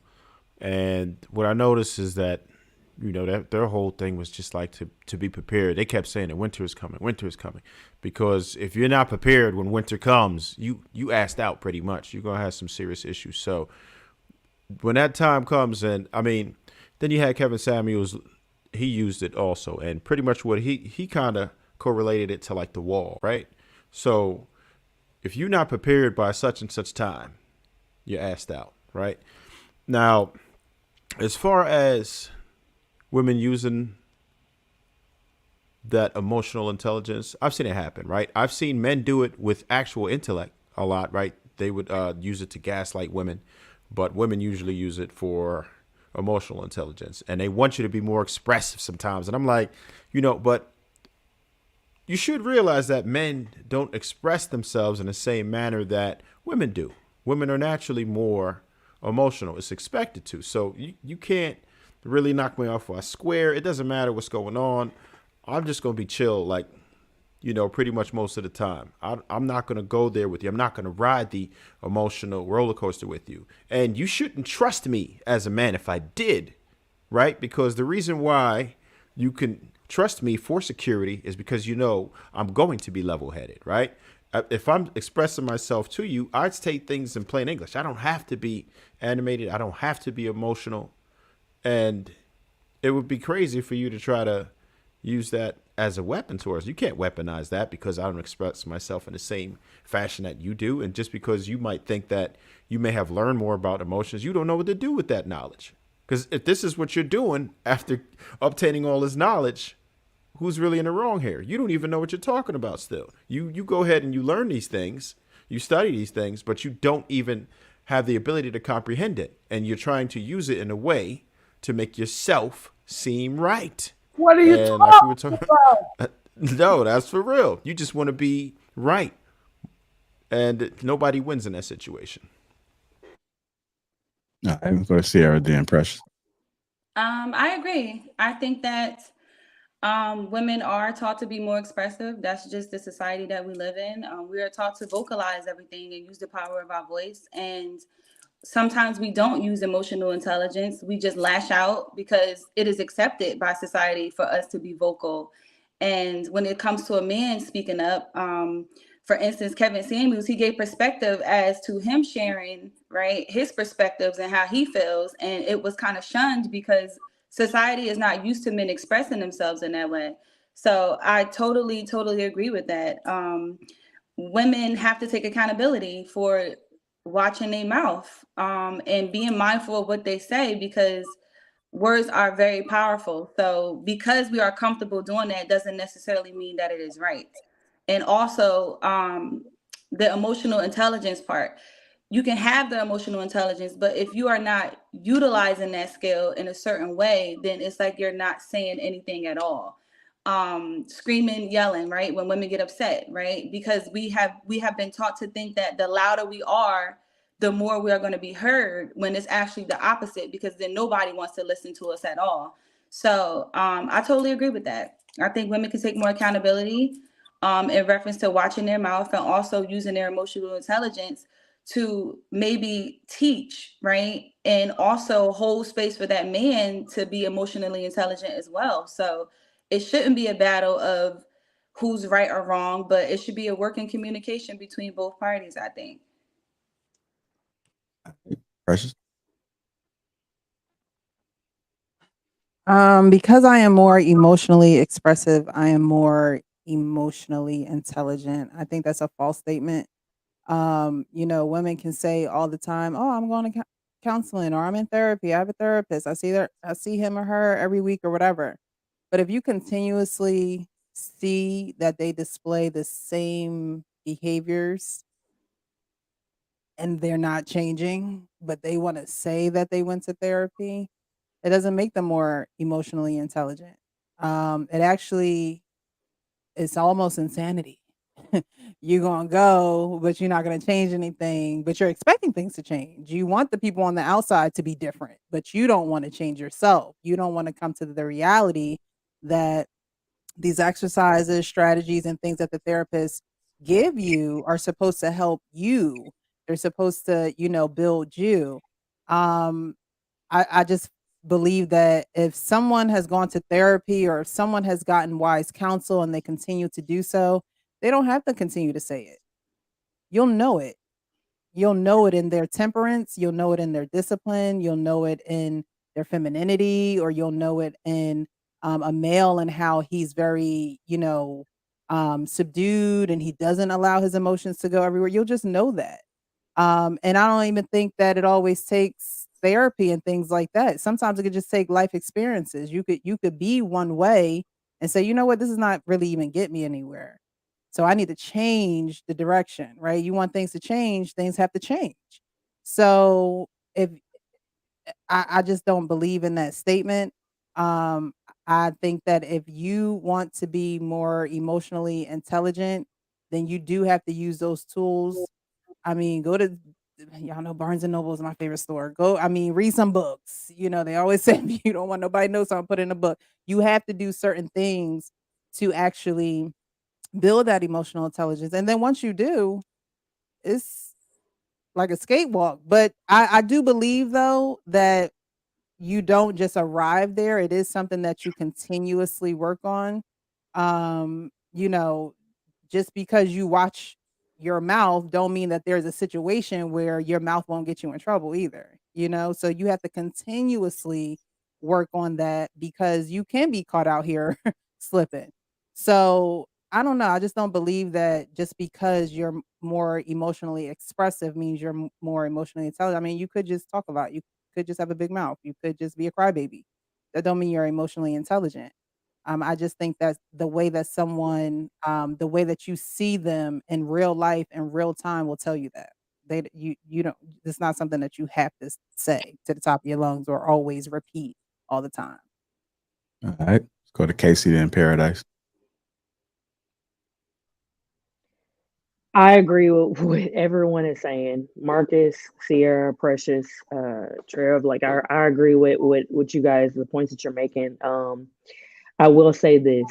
Yes, women go to therapy to hold it over a man's head and don't implement any of the work, just like people sit in church every weekend and still go out in the world and be nasty and be mean and still exhibit the same behavior, but then they go to church and they try to Bible thump on other people when they know that there's work that they need to do. They need to sweep around their own front door, but they judge others and try to look down on others. So yes, women will go to therapy. I do know of someone who has gone to therapy and over again, and I did never see never saw a change in that person. So it happens. Marcus, it definitely happens. I'm in a bubble. I be in a bubble. I'm not gonna lie. So a lot of stuff I could see it, but I don't really see it. Like I don't know if I just be like, and then bird, you know, like I just zone out. I ain't. Marcus is like, ooh, a raven. I be thinking about the most random stuff, like bacon, egg, and cheese sandwiches. Tastes best when that corner of the edges is like really crispy. And when you spray the butter on, that's the type of stuff I be thinking about when I hear people smoke weed every day. Like, man, they need to come back with clearly Canadians because that blueberry flavor was really good. You can still get them. The black raspberry, black cherry was the best flavor. That was so fire. I can't find no clearly Canadians. Yeah. You can find them in Dallas, I believe, and in Louisiana. And that dude missed that shot. We were supposed to win that game. I don't know what this dude was doing. He stayed out all last night, and then his girlfriend cheated on him and wore the other dude chain to school. I know you're sick of hearing me talk about that, Casey, but I think about that a lot randomly. All right, I'm done. Smoke weed every day. Go ahead, Paradise. I'm gonna be honest. I'm kind of with Precious. Just because you can express yourself emotionally don't mean you emotionally intelligent, because expressing yourself could be throwing a tantrum. Expressing yourself could be yelling. Expressing yourself could be fighting. You know, there's a various forms of expressing yourself. It could be crying. You can express yourself in a multitude of ways, but that doesn't mean that you're actually doing it in a healthy way where you're processing your emotions to digest them and receive what's happening in that circumstance to move forward. So I don't think that those things are synonymous. And as far as therapy, I would say as a person in therapy that has been to two different therapists of two different genders, of two different cultures, if a person is actually utilizing that skill set correctly, it shows up in who they are every single day. There is a consistent change in their conversation, in their behavior, in their demeanor. It's not overnight. It doesn't mean that they change their personality, but it does mean that they are showing up a little bit tweaked every time in their personal relationships, especially the ones that is most affected by them going to therapy. I don't believe in the manipulation tactic of taking time and money to go to therapy and sit with somebody in order to get somebody to give you a kudos and say, yeah, this is what should be done, or I knew I was right. And Case is absolutely right. There are women who do that. And it's even been a woman therapist who has said the moment that she is championing for the woman's side, you know, they want to show up, they want to go. But the moment that it's time for the woman to take accountability and the therapist is now on the man's side, the women stop going. So I do think that that is a thing. Women push therapy as a way of confirming their bias, confirmation bias. But that's not the most effective way to utilize those resources and tools, because you're supposed to go in it and want to gain something out of it that helps you stronger in order to utilize those skill sets to help the relationship. All right, like that. Go ahead, let go. Winter's coming, let go. One of the biggest issues with emotional intelligence is somewhat what y'all been saying, but the biggest issue, in my opinion, is it's not necessarily how you're expressing yourself. It's not about what you're saying and doing out in the world. It's about what you're receiving and refusing to receive. See, it's about boundaries. And the reason why I talk about how women are just letting any dude nut in them and all this dumb shit and having all these random babies by different dudes or whatever, because they're not discerning who they're accepting into their lives. So a woman can be articulate and be able to have an argument and talk over a man and talk fast. That's not emotional intelligence. Emotional intelligence is what you are stopping from getting into your space, which is setting boundaries. One of the biggest problems women have in their lives is not setting boundaries. Going back to the condom thing. So many women want a man to wear a condom, but she people pleases so much where she doesn't say, hey, stop, wear a condom. That one thing alone can stop her from having a baby. But does she do that? Does she say that? No. Why? Because of her lack of emotional intelligence. So she can overtalk, outtalk, and all this other shit and say cool words and big words, but she won't stop that man from wearing a goddamn condom. And now she's a single mother simply because of her lack of emotional intelligence. Learn how to set boundaries. That is exactly what therapy is for. Not about how to articulate your feelings, but how to articulate your boundaries. I like that. There is actually different facets of therapy though. There's like grief therapy, there's like anxiety therapy, there's other facets of therapy, trauma therapy. It can be a tool to actually digest your feelings. Like it actually can be.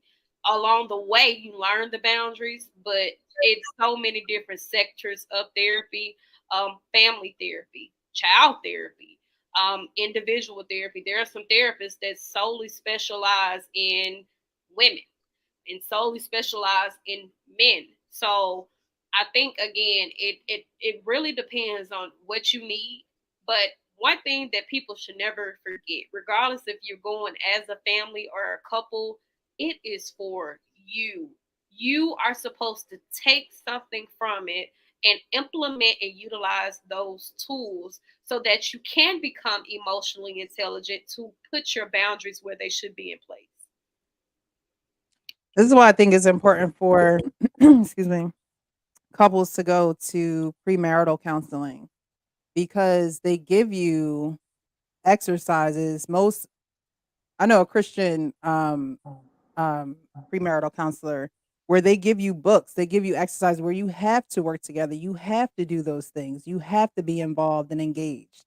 When you go by yourself, if you don't have an accountability partner or if you don't have that, you become a little bit detached and you may slide back into the things that you were doing, or you might get a little lax. I saw somebody put physical therapy in the chat, and physical therapists, like, they do those exercises and strategies and things like that with you while you're there, right? But when they're not in front of you, you should be doing those things, per their pace, at home.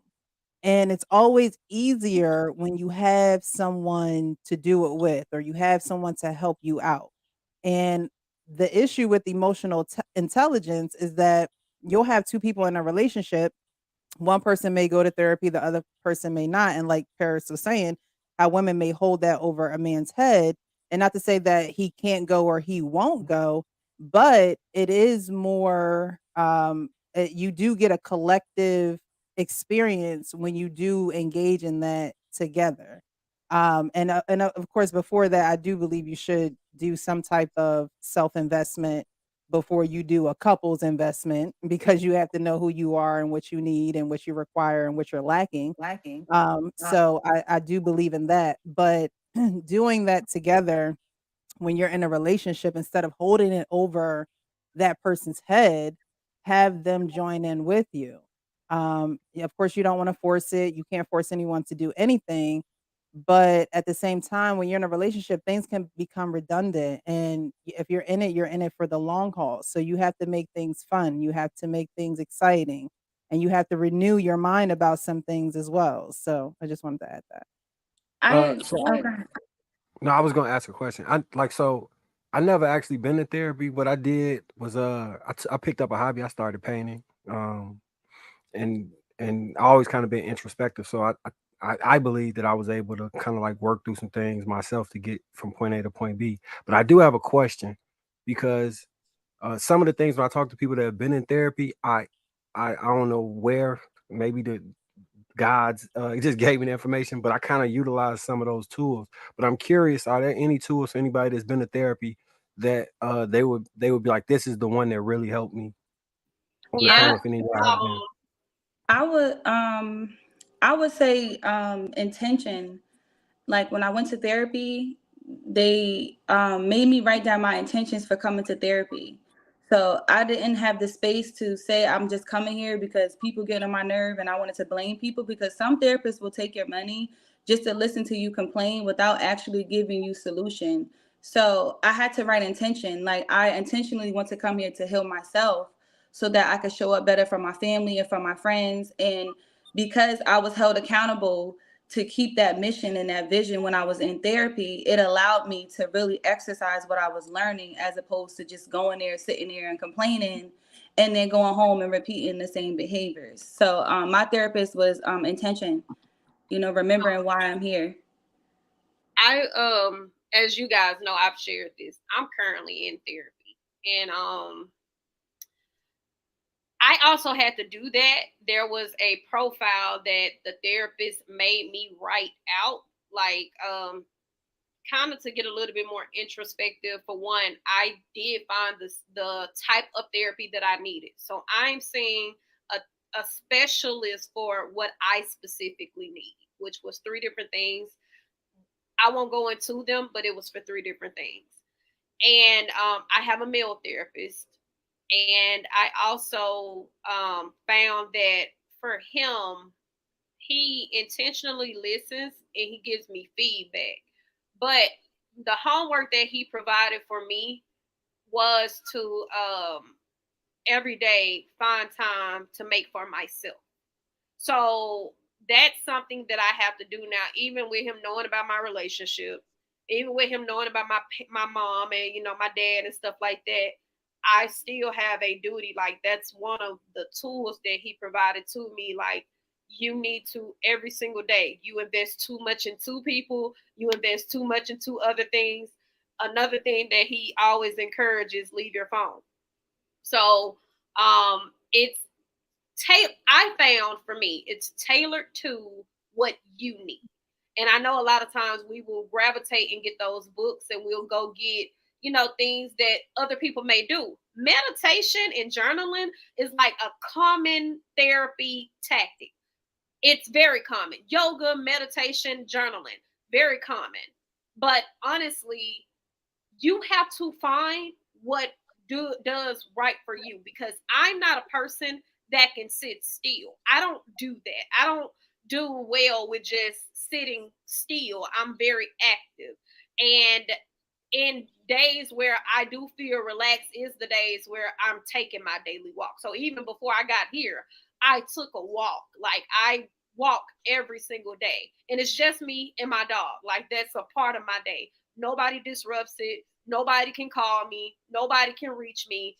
That is the time for me and myself. But I think, Marcus, if you found something that gave you an outlet, it was healthy, and it'll allow you to process whenever you're going through something, stick with that, because most therapists will tell you you have to start finding with things that you like and you start there. Even my previous therapist was a Black woman. And that's what she told me. She was like, if you like being active, go be active. I'm not going to tell you to sit down and write and journal, because that doesn't work for you. So I would say when I went to therapy, one of the most life-changing things that my male therapist said to me is he overall told me that I have to change the perception of what happened to me. So my dad is in my life now and we're great, we're good, it's a beautiful thing. But throughout my whole adult life, my dad wasn't around. And when I was young, I went to Philly one time I went to Philly like as a teenager. I was like 16, 17 or whatever, right? And I had a car. I had rims. I was a drug dealer. I had everything a young boy could want as far as being young, right? I had the car, I had the rims, I had the girls, I had the music in the trunk and all this other stuff, right? And I went to see my dad, and he didn't have no car. He didn't even live by himself. He was living with a woman. So I was talking about how, I got a car and just, different things about that. And I'm about to get my own apartment and all this other stuff, right? And by the time I came back home, when I flew back home to Atlanta, my dad never called me again. And I spent a lot of years being mad and angry and all this other stuff, right? Feel like I was unwanted. Well, my therapist told me, from everything I've heard, you seem like a little asshole, and you kind of like seem to be a little pretentious. You putting out that you 16 and you got a car, and your dad didn't have a car. You about to get your own apartment, and your dad didn't have his own apartment, and he's like in his 40s. It's a possibility, because I don't know your dad, that your dad may have felt a certain amount of insecurity being around your little young ass, bragging about how all these different things that and are accomplishing, and he's in his 40s and he's not able or reluctant to accomplish. So it's a possibility that you may have made him feel like, I can't teach this little nigga nothing. Like, what am I doing? Like, being around my son is making me feel like I'm less than, right? And when he said that, I was like, damn, I never thought about that.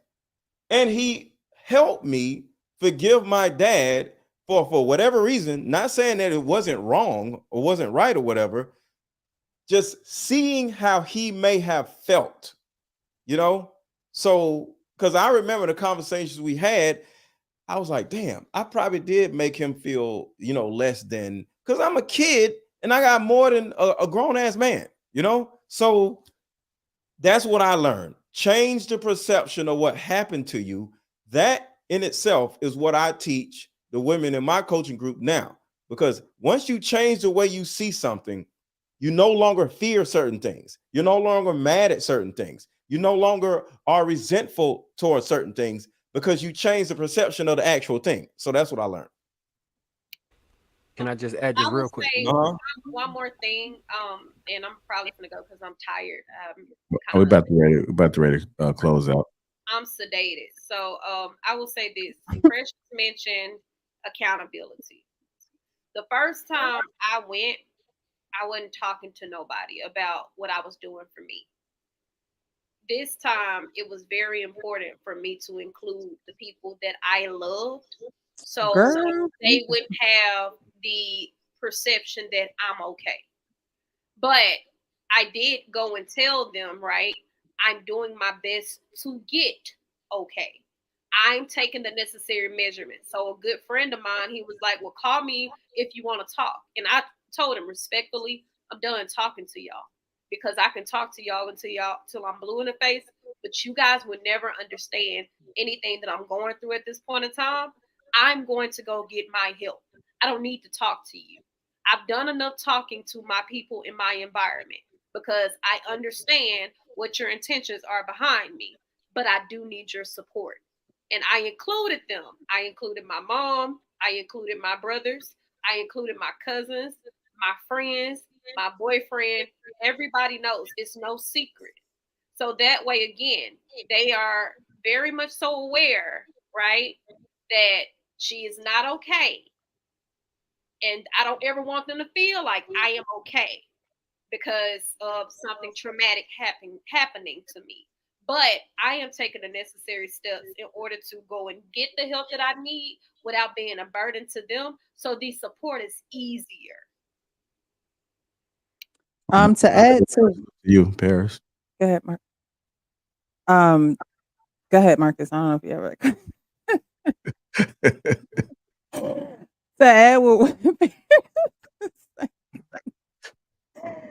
to add what Paris was saying. So I'm not quite sure where you are in your journey. But it's great that you let them know that you need their support and things of that nature. What I was actually going to say, I thought you were going to say it, but you went in a different direction. What I was going to say is that to answer Marcus's question, so therapy is for you, right? However, you are a part of other people's lives. You have an impact on other people's lives. And so the thing that I learned, which is why I'm called the real precious, is that when you're real with yourself, you can be real with other people. Okay. And there is no shame in it. You can stand in your own truth. You can be who you are without anyone else's opinion affecting you. That's what therapy and God, because for me, it wasn't just therapy, it was God too. Spirituality and knowing that knowing how my creator thinks about me and what he thinks about me, that gives me the confidence to think about me the same way, right? But it allows you to be honest with the people in your life without feeling like you're disrespecting them. So when Paris says, I need their support, great, they can be support. Whenever she gets to a point in her life where she can open up, or anyone, I don't want to just use Paris, but you have to get to a point in your life where you can open up to other people without hurting them, because therapy gives you a way to express yourself. Therapy gives you strategies in order to communicate, but you have to get to a point where you're not people pleasing and you're living for you. And it ain't nothing like it, because at the end of the day, it's only going to be you in that box when you leave. It's only going to be you when God says, welcome. Okay. He not going to say, oh, well, what did your mama do to help you get you here? Or like, you know what I mean? Like, it's you. And so I think that when people go to therapy, they're trying to fix themselves so they can be good for other people or around other people. And it's like, no, you got to be good for you. And then once you're good for you, that's when you set your boundaries for other people, and you can tell your truth, walking your truth. And when they do something that may have tempted you or I don't know, triggered you to act a certain type of way, you can positively, confidently say, I don't have to deal with this. I don't have to be a part of it. But when you people please and you don't have that therapy and you don't have that spiritual grounding, you feel like you always have you're stuck between a rock and a hard place, or you're playing this tug of war with your mind and the people that are in your life. And so for me, therapy and God again taught me how to be real with myself and how to be real with others. And I don't care how you take my realness. And I don't care. it helped me to be a little bit which I'm a very confident individual, right? Like sometimes my confidence has come off as arrogance to people, but it did help me to be a little bit more introspective to other people, like Mr. Lego say. Like, I think that the insight that I took was a different approach of learning how I showed up to other people. That was also very important, right? Because many times, especially being Black, you grow up in defense mode. You grow up having to be on guard, that helped because, those tools are necessary. I encourage even the strongest person, because I'm considered the strong friend, right? I do a lot of life alone in a lot of different sectors. I have people, but I do a lot of my life alone. So even in that aspect, in that regard, I would say it's very important for you to understand not only the harm you're causing yourself, but the harm you cause to other people. And once you stop having that conversation and you get out of that session, you have to get up and go implement if you're really truly serious about it. And one of those things have been me taking at this point in time more constructive criticism from my man. I can honestly tell you, since I have been in therapy, this has been the time where he has ridiculed and criticized me more than anything. And it has been very difficult because now I'm having to put my money where my mouth is. Paris, let me ask you real quick. Do you feel like a lot of people lean on you? I noticed you said you were the strong friend. Do you ever make it clear to them how taxing that is as for an individual, just on yourself? Have you ever made that clear? I think I have in other ways, but something that I have discovered in therapy is in many ways I inadvertently enable, right? So, I mean, it may not be hard to see. I'm mean as hell. Like, I am very mean. Like, people say, oh, she's aggressive, this, that. I'm a mean person. Like, as much as I have a social media presence, I'm very much so bottom line, straight to the point. Very, that's what it is. It's not hard to see. But even with that, I have created an environment for people that are around me to know she may be mean, but she got my best intentions at heart. So they already know Paris got my back, regardless of what it is, whether it's financial, emotional, et cetera, in a way, I have shown a lot of different enablement. And that is something that I'm working on. And that is something that I have been conditioned to do along with. I'm only asking because I can speak to that. I've had instances. I've had to get a lot better at that, where I just try to be the go-to for everything for everyone, right? Because people trust my judgment, like my close circle and my extended circle. They trust my judgment a lot. Right. So I had to kind of chisel that. Right, it has to become a little bit more lean, and you have to kind of prioritize. Otherwise, it's just going to take so much away from you that you can't do the necessary things that you need for yourself. But it's important to articulate it clearly, because if you don't, people are just like, "Oh, she being funny," right? And that's not what you really want, especially to the people that are closest to you. You just have to let them know, like, you know what? I like the image of being a robot and the go-to and the diehard and the one that you already know, but sometimes it can be taxing because I have my own life to manage, in addition to not just yours, but everybody else that also trust my judgment that are around me. Well, it goes back to what I said. Therapy is specifically for setting boundaries so you can protect your own peace and your energy, because you could be smart, insightful, and all that other stuff, but everybody doesn't deserve your smartness and insightfulness. All right. So one thing I love to teach the people that I coach is fuck them damn people. We literally that's literally a thought process, because when you're dealing with all these family members and all these people trying to suck out all of your energy or whatever, or you got to be like, you know what? Should I? The answer is no. Fuck these damn people. I don't care if it's your mama no matter what, you got to set boundaries with your damn kids. Like, you got to say fuck everybody sometimes. So my whole thing is, once you just have that as a internal principle, because like I said, I believe in instilling principles in women, and not just love yourself and all this other stuff, right? So fuck them damn people is extremely important for you to be able to set boundaries, so you, one, won't be this people pleaser, and two, you will be able to set boundaries with all these people trying to take your energy, because at the end of the day, your energy is yours to share. Can't nobody just like be entitled to your energy, be entitled to your time. No, I don't give a shit who it is, your mama, your kids, everybody kiss your ass until you decide to allow them in your space.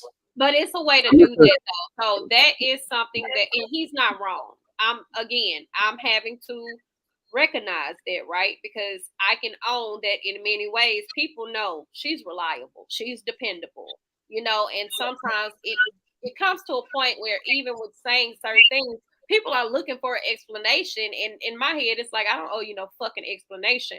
But one of the boundaries being is not necessarily fuck them damn people, but making them aware that me saying no is not anti-you, it's pro-me.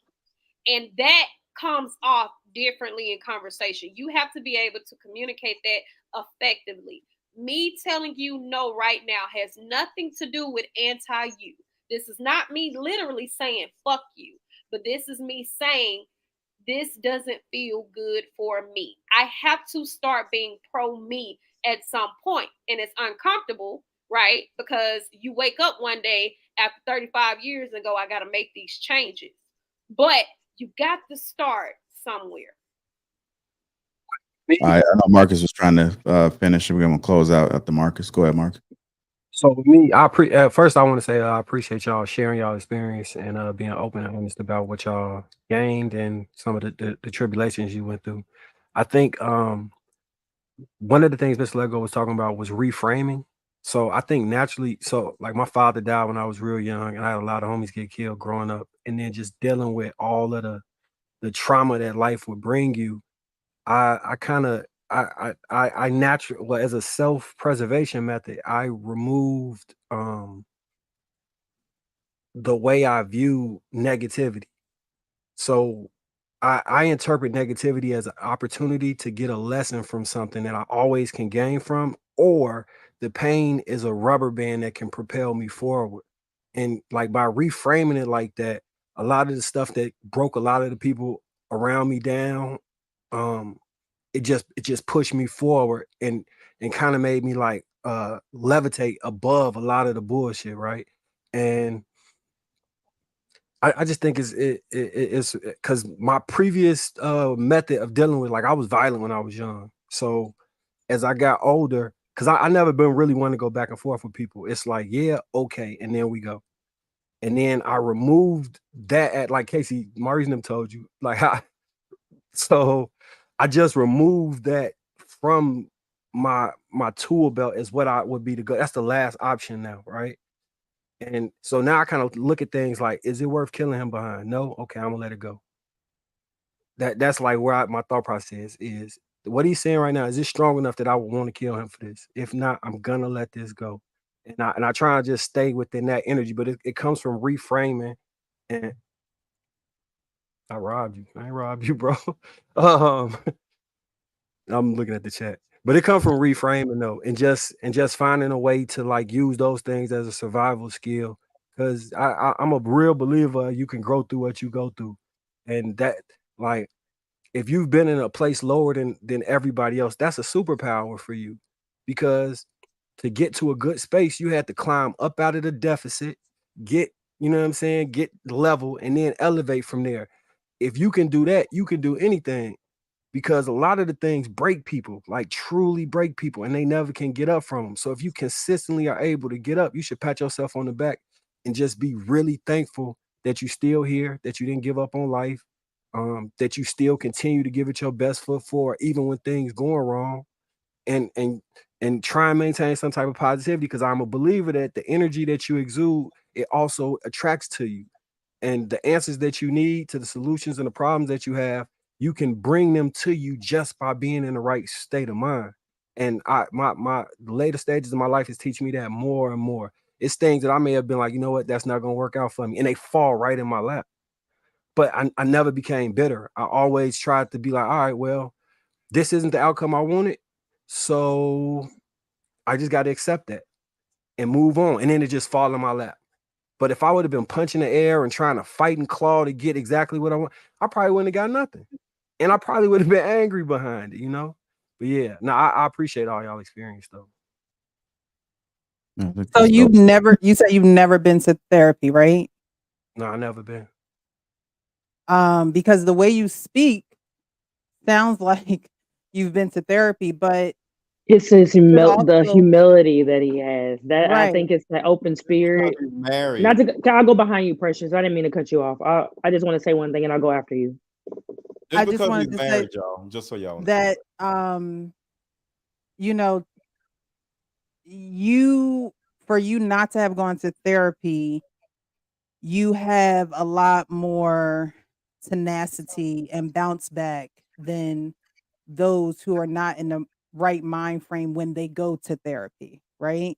So, and that's that topic that we were talking about. Just because you're expressive or whatever doesn't make you or makes you more emotionally intelligent. I think your experiences has allowed you to see certain things that and actually be in certain things that says, you know what, I don't want to do this anymore. I know it ain't worth it. I know this is not for me.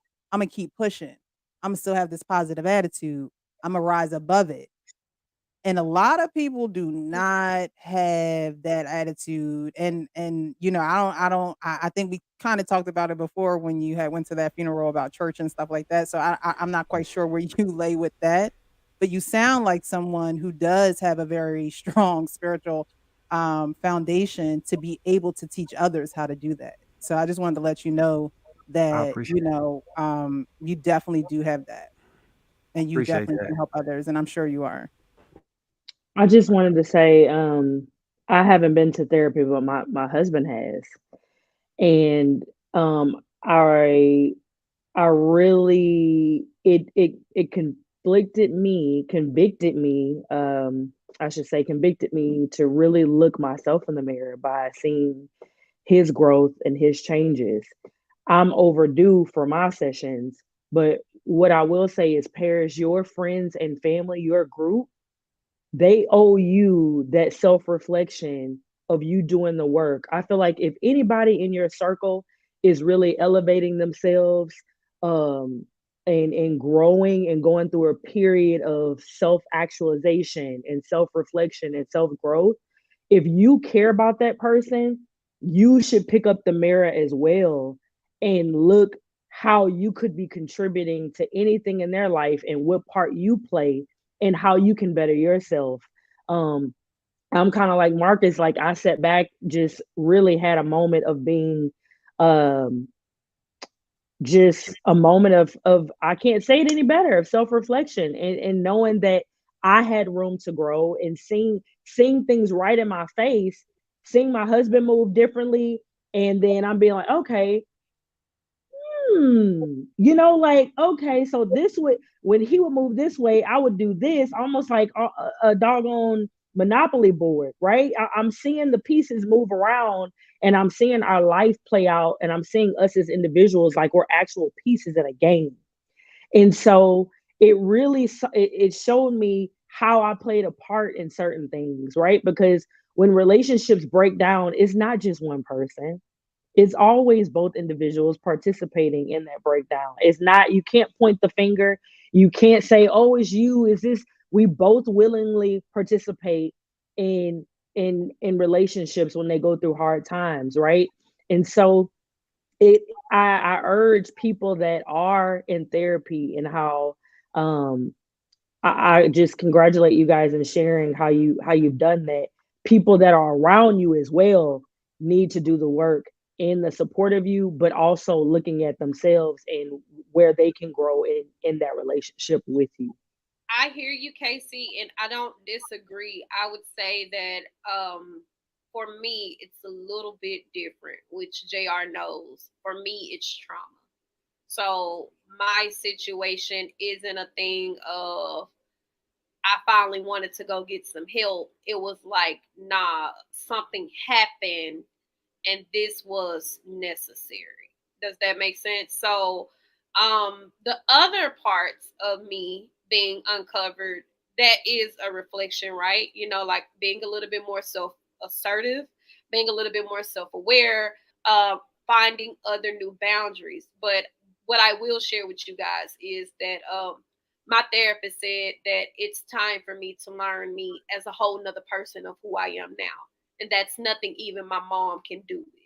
You know, and I know we mentioned childhood trauma and stuff like that, but I am literally having the job, the task of learning me as a completely different individual. This is very, it's a very much so out of body experience. So again, I always tell people I look okay. You know, I compartmentalize and I function very well, and I picked that up from being around men, right? And then it's Black people. We conditioned to just keep going on.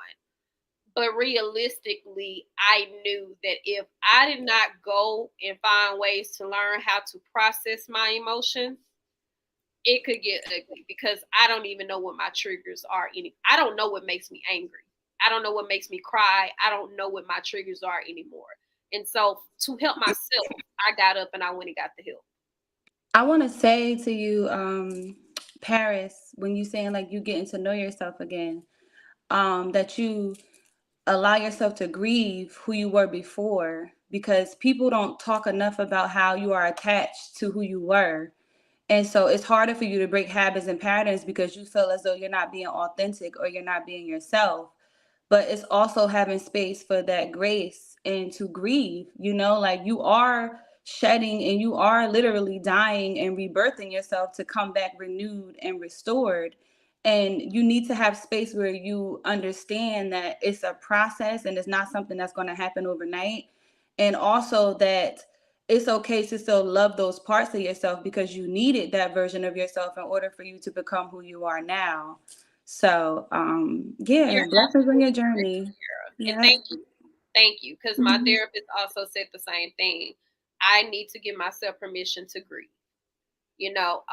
That's something that is very hard. Even the very act of just simple crying. We always get you're masculine, you're aggressive.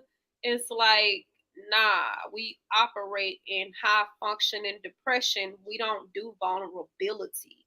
We use words wrong. We're quick to call Black women masculine. We're quick to call Black women aggressive.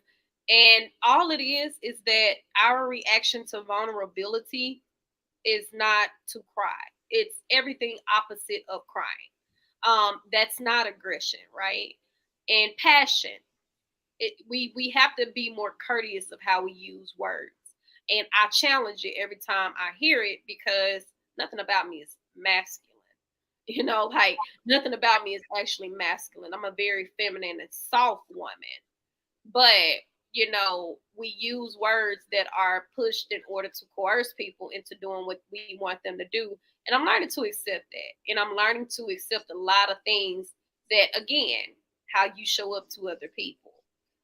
How do you show up to other people? Because it starts to matter eventually. It's a very powerful discussion. Like much needed. And I seen some of y'all kind of stuck around a little bit because it was getting deep.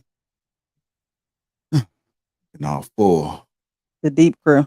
Let me go ahead and come on these super quick. BZ, formerly Baby Zaddy, says their insecurities is how you keep them controlled. Stop snitching, Trev. The Black Intellectual, 499, says the women are right. No other community operates like ours. We over sexualize our media, music, and even our children. Into the Black Dragon, $5. Black women are the only gender that seem to believe that acting masculine, disrespecting men, and wearing fake everything increases their value. Solution, this is from Jackson, 1999. Solution, bring back the debutants and adequate classes. Entitlement gives you class. Keep your kids busy and censored. Men, leave 304s alone. Women, shame those 304s. If you don't want to get married, sit down, be alone. Pro-love. You don't need to bring them back. They still here, y'all. You just got to do your research in your community. All that debutante balls, all that stuff still exists. Jack and Jill, all that stuff is still around. People have their kids. Yeah, I've been hearing about that Jack and Jill every weekend. It seems like different people in different cities, man. Y'all strong out there. Lord Geotron, members for 6 months. Ladies, you all need to stop self-love nonsense. Gentlemen, you all need to stop pursuing sexual activities with women unless you plan to marry. Sharon D. Berry, 499, you can't force morality on people. Can't legislate that. Geotron again, $5. Ladies, start teaching younger girls to want and pursue marriage. Gentlemen, raise your sons to be nuclear family driven, and they demand marriage. Almost there, y'all. Check out LLC 999. This is how you stop single father mother, no driver license, no insurance, no health care, no employment, no bank account, no house/apartment lease. You can only live in the country, not the city. Check again, 199. Paris taller than just to let go. Sharon Thomas, $2 says how much to let go. He's having a tantrum. Devin Braxton, 499, going to therapy requires accountability to make changes. A lot of people go to therapy to validate their mental gymnastics. I think I read that one already. Did I read this one? No, you didn't. It's read that one. All the people who need therapy are the ones who forgot about God. They need therapy because they have absolutely no spirituality, no faith, or freedom. It's like expressing yourself can be misled go with damaged neuroception. That's an MLB. Hmm? It's an MLB. Oh, did it? That was. Nah, Mr. You gonna Lego throw me in there? told you to argue on. It's getting late, man. I turned 57 this next month. 57. The red pill Ranger 499. There's so much. There's no such thing as my truth or your truth. There's only the truth. People think like this are dancing in delusion. I'll check out. See if you call me the N word in public, you are WLC. You know what that means? Casey, you sure you don't have a cousin, sister, son? Diamonds are hard to find. I want to thank everybody that has contributed to the platform. Salute to you. I want to thank people that was vulnerable. I know it's not easy being vulnerable in these spaces, but I'm sure people will appreciate it. I've seen a lot of love, and salute you guys for actually speaking your truth. So thank you for that. Yeah, it looks like his nuts have a beard. Wow. So go ahead and block this person. He was trolling. He gone. I'm gonna eat some of that stuff you got over there, Marcus. Some of that good, man. After reading that shit. Man, I'm eating food and Yeah, munchies. It's all good, man.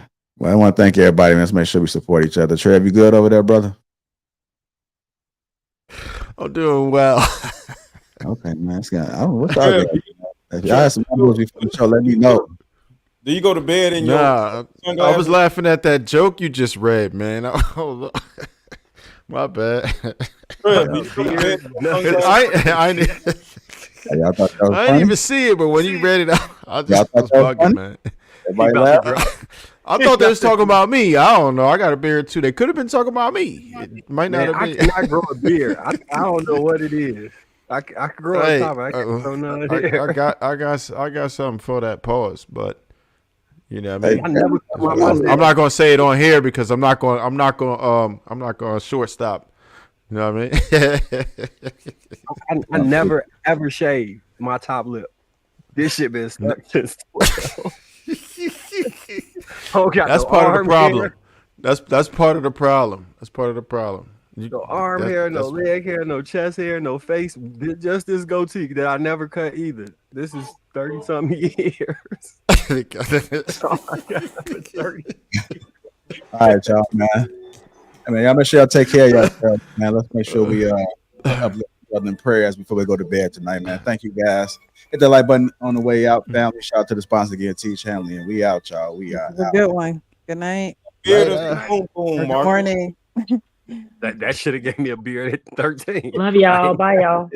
See you, Casey.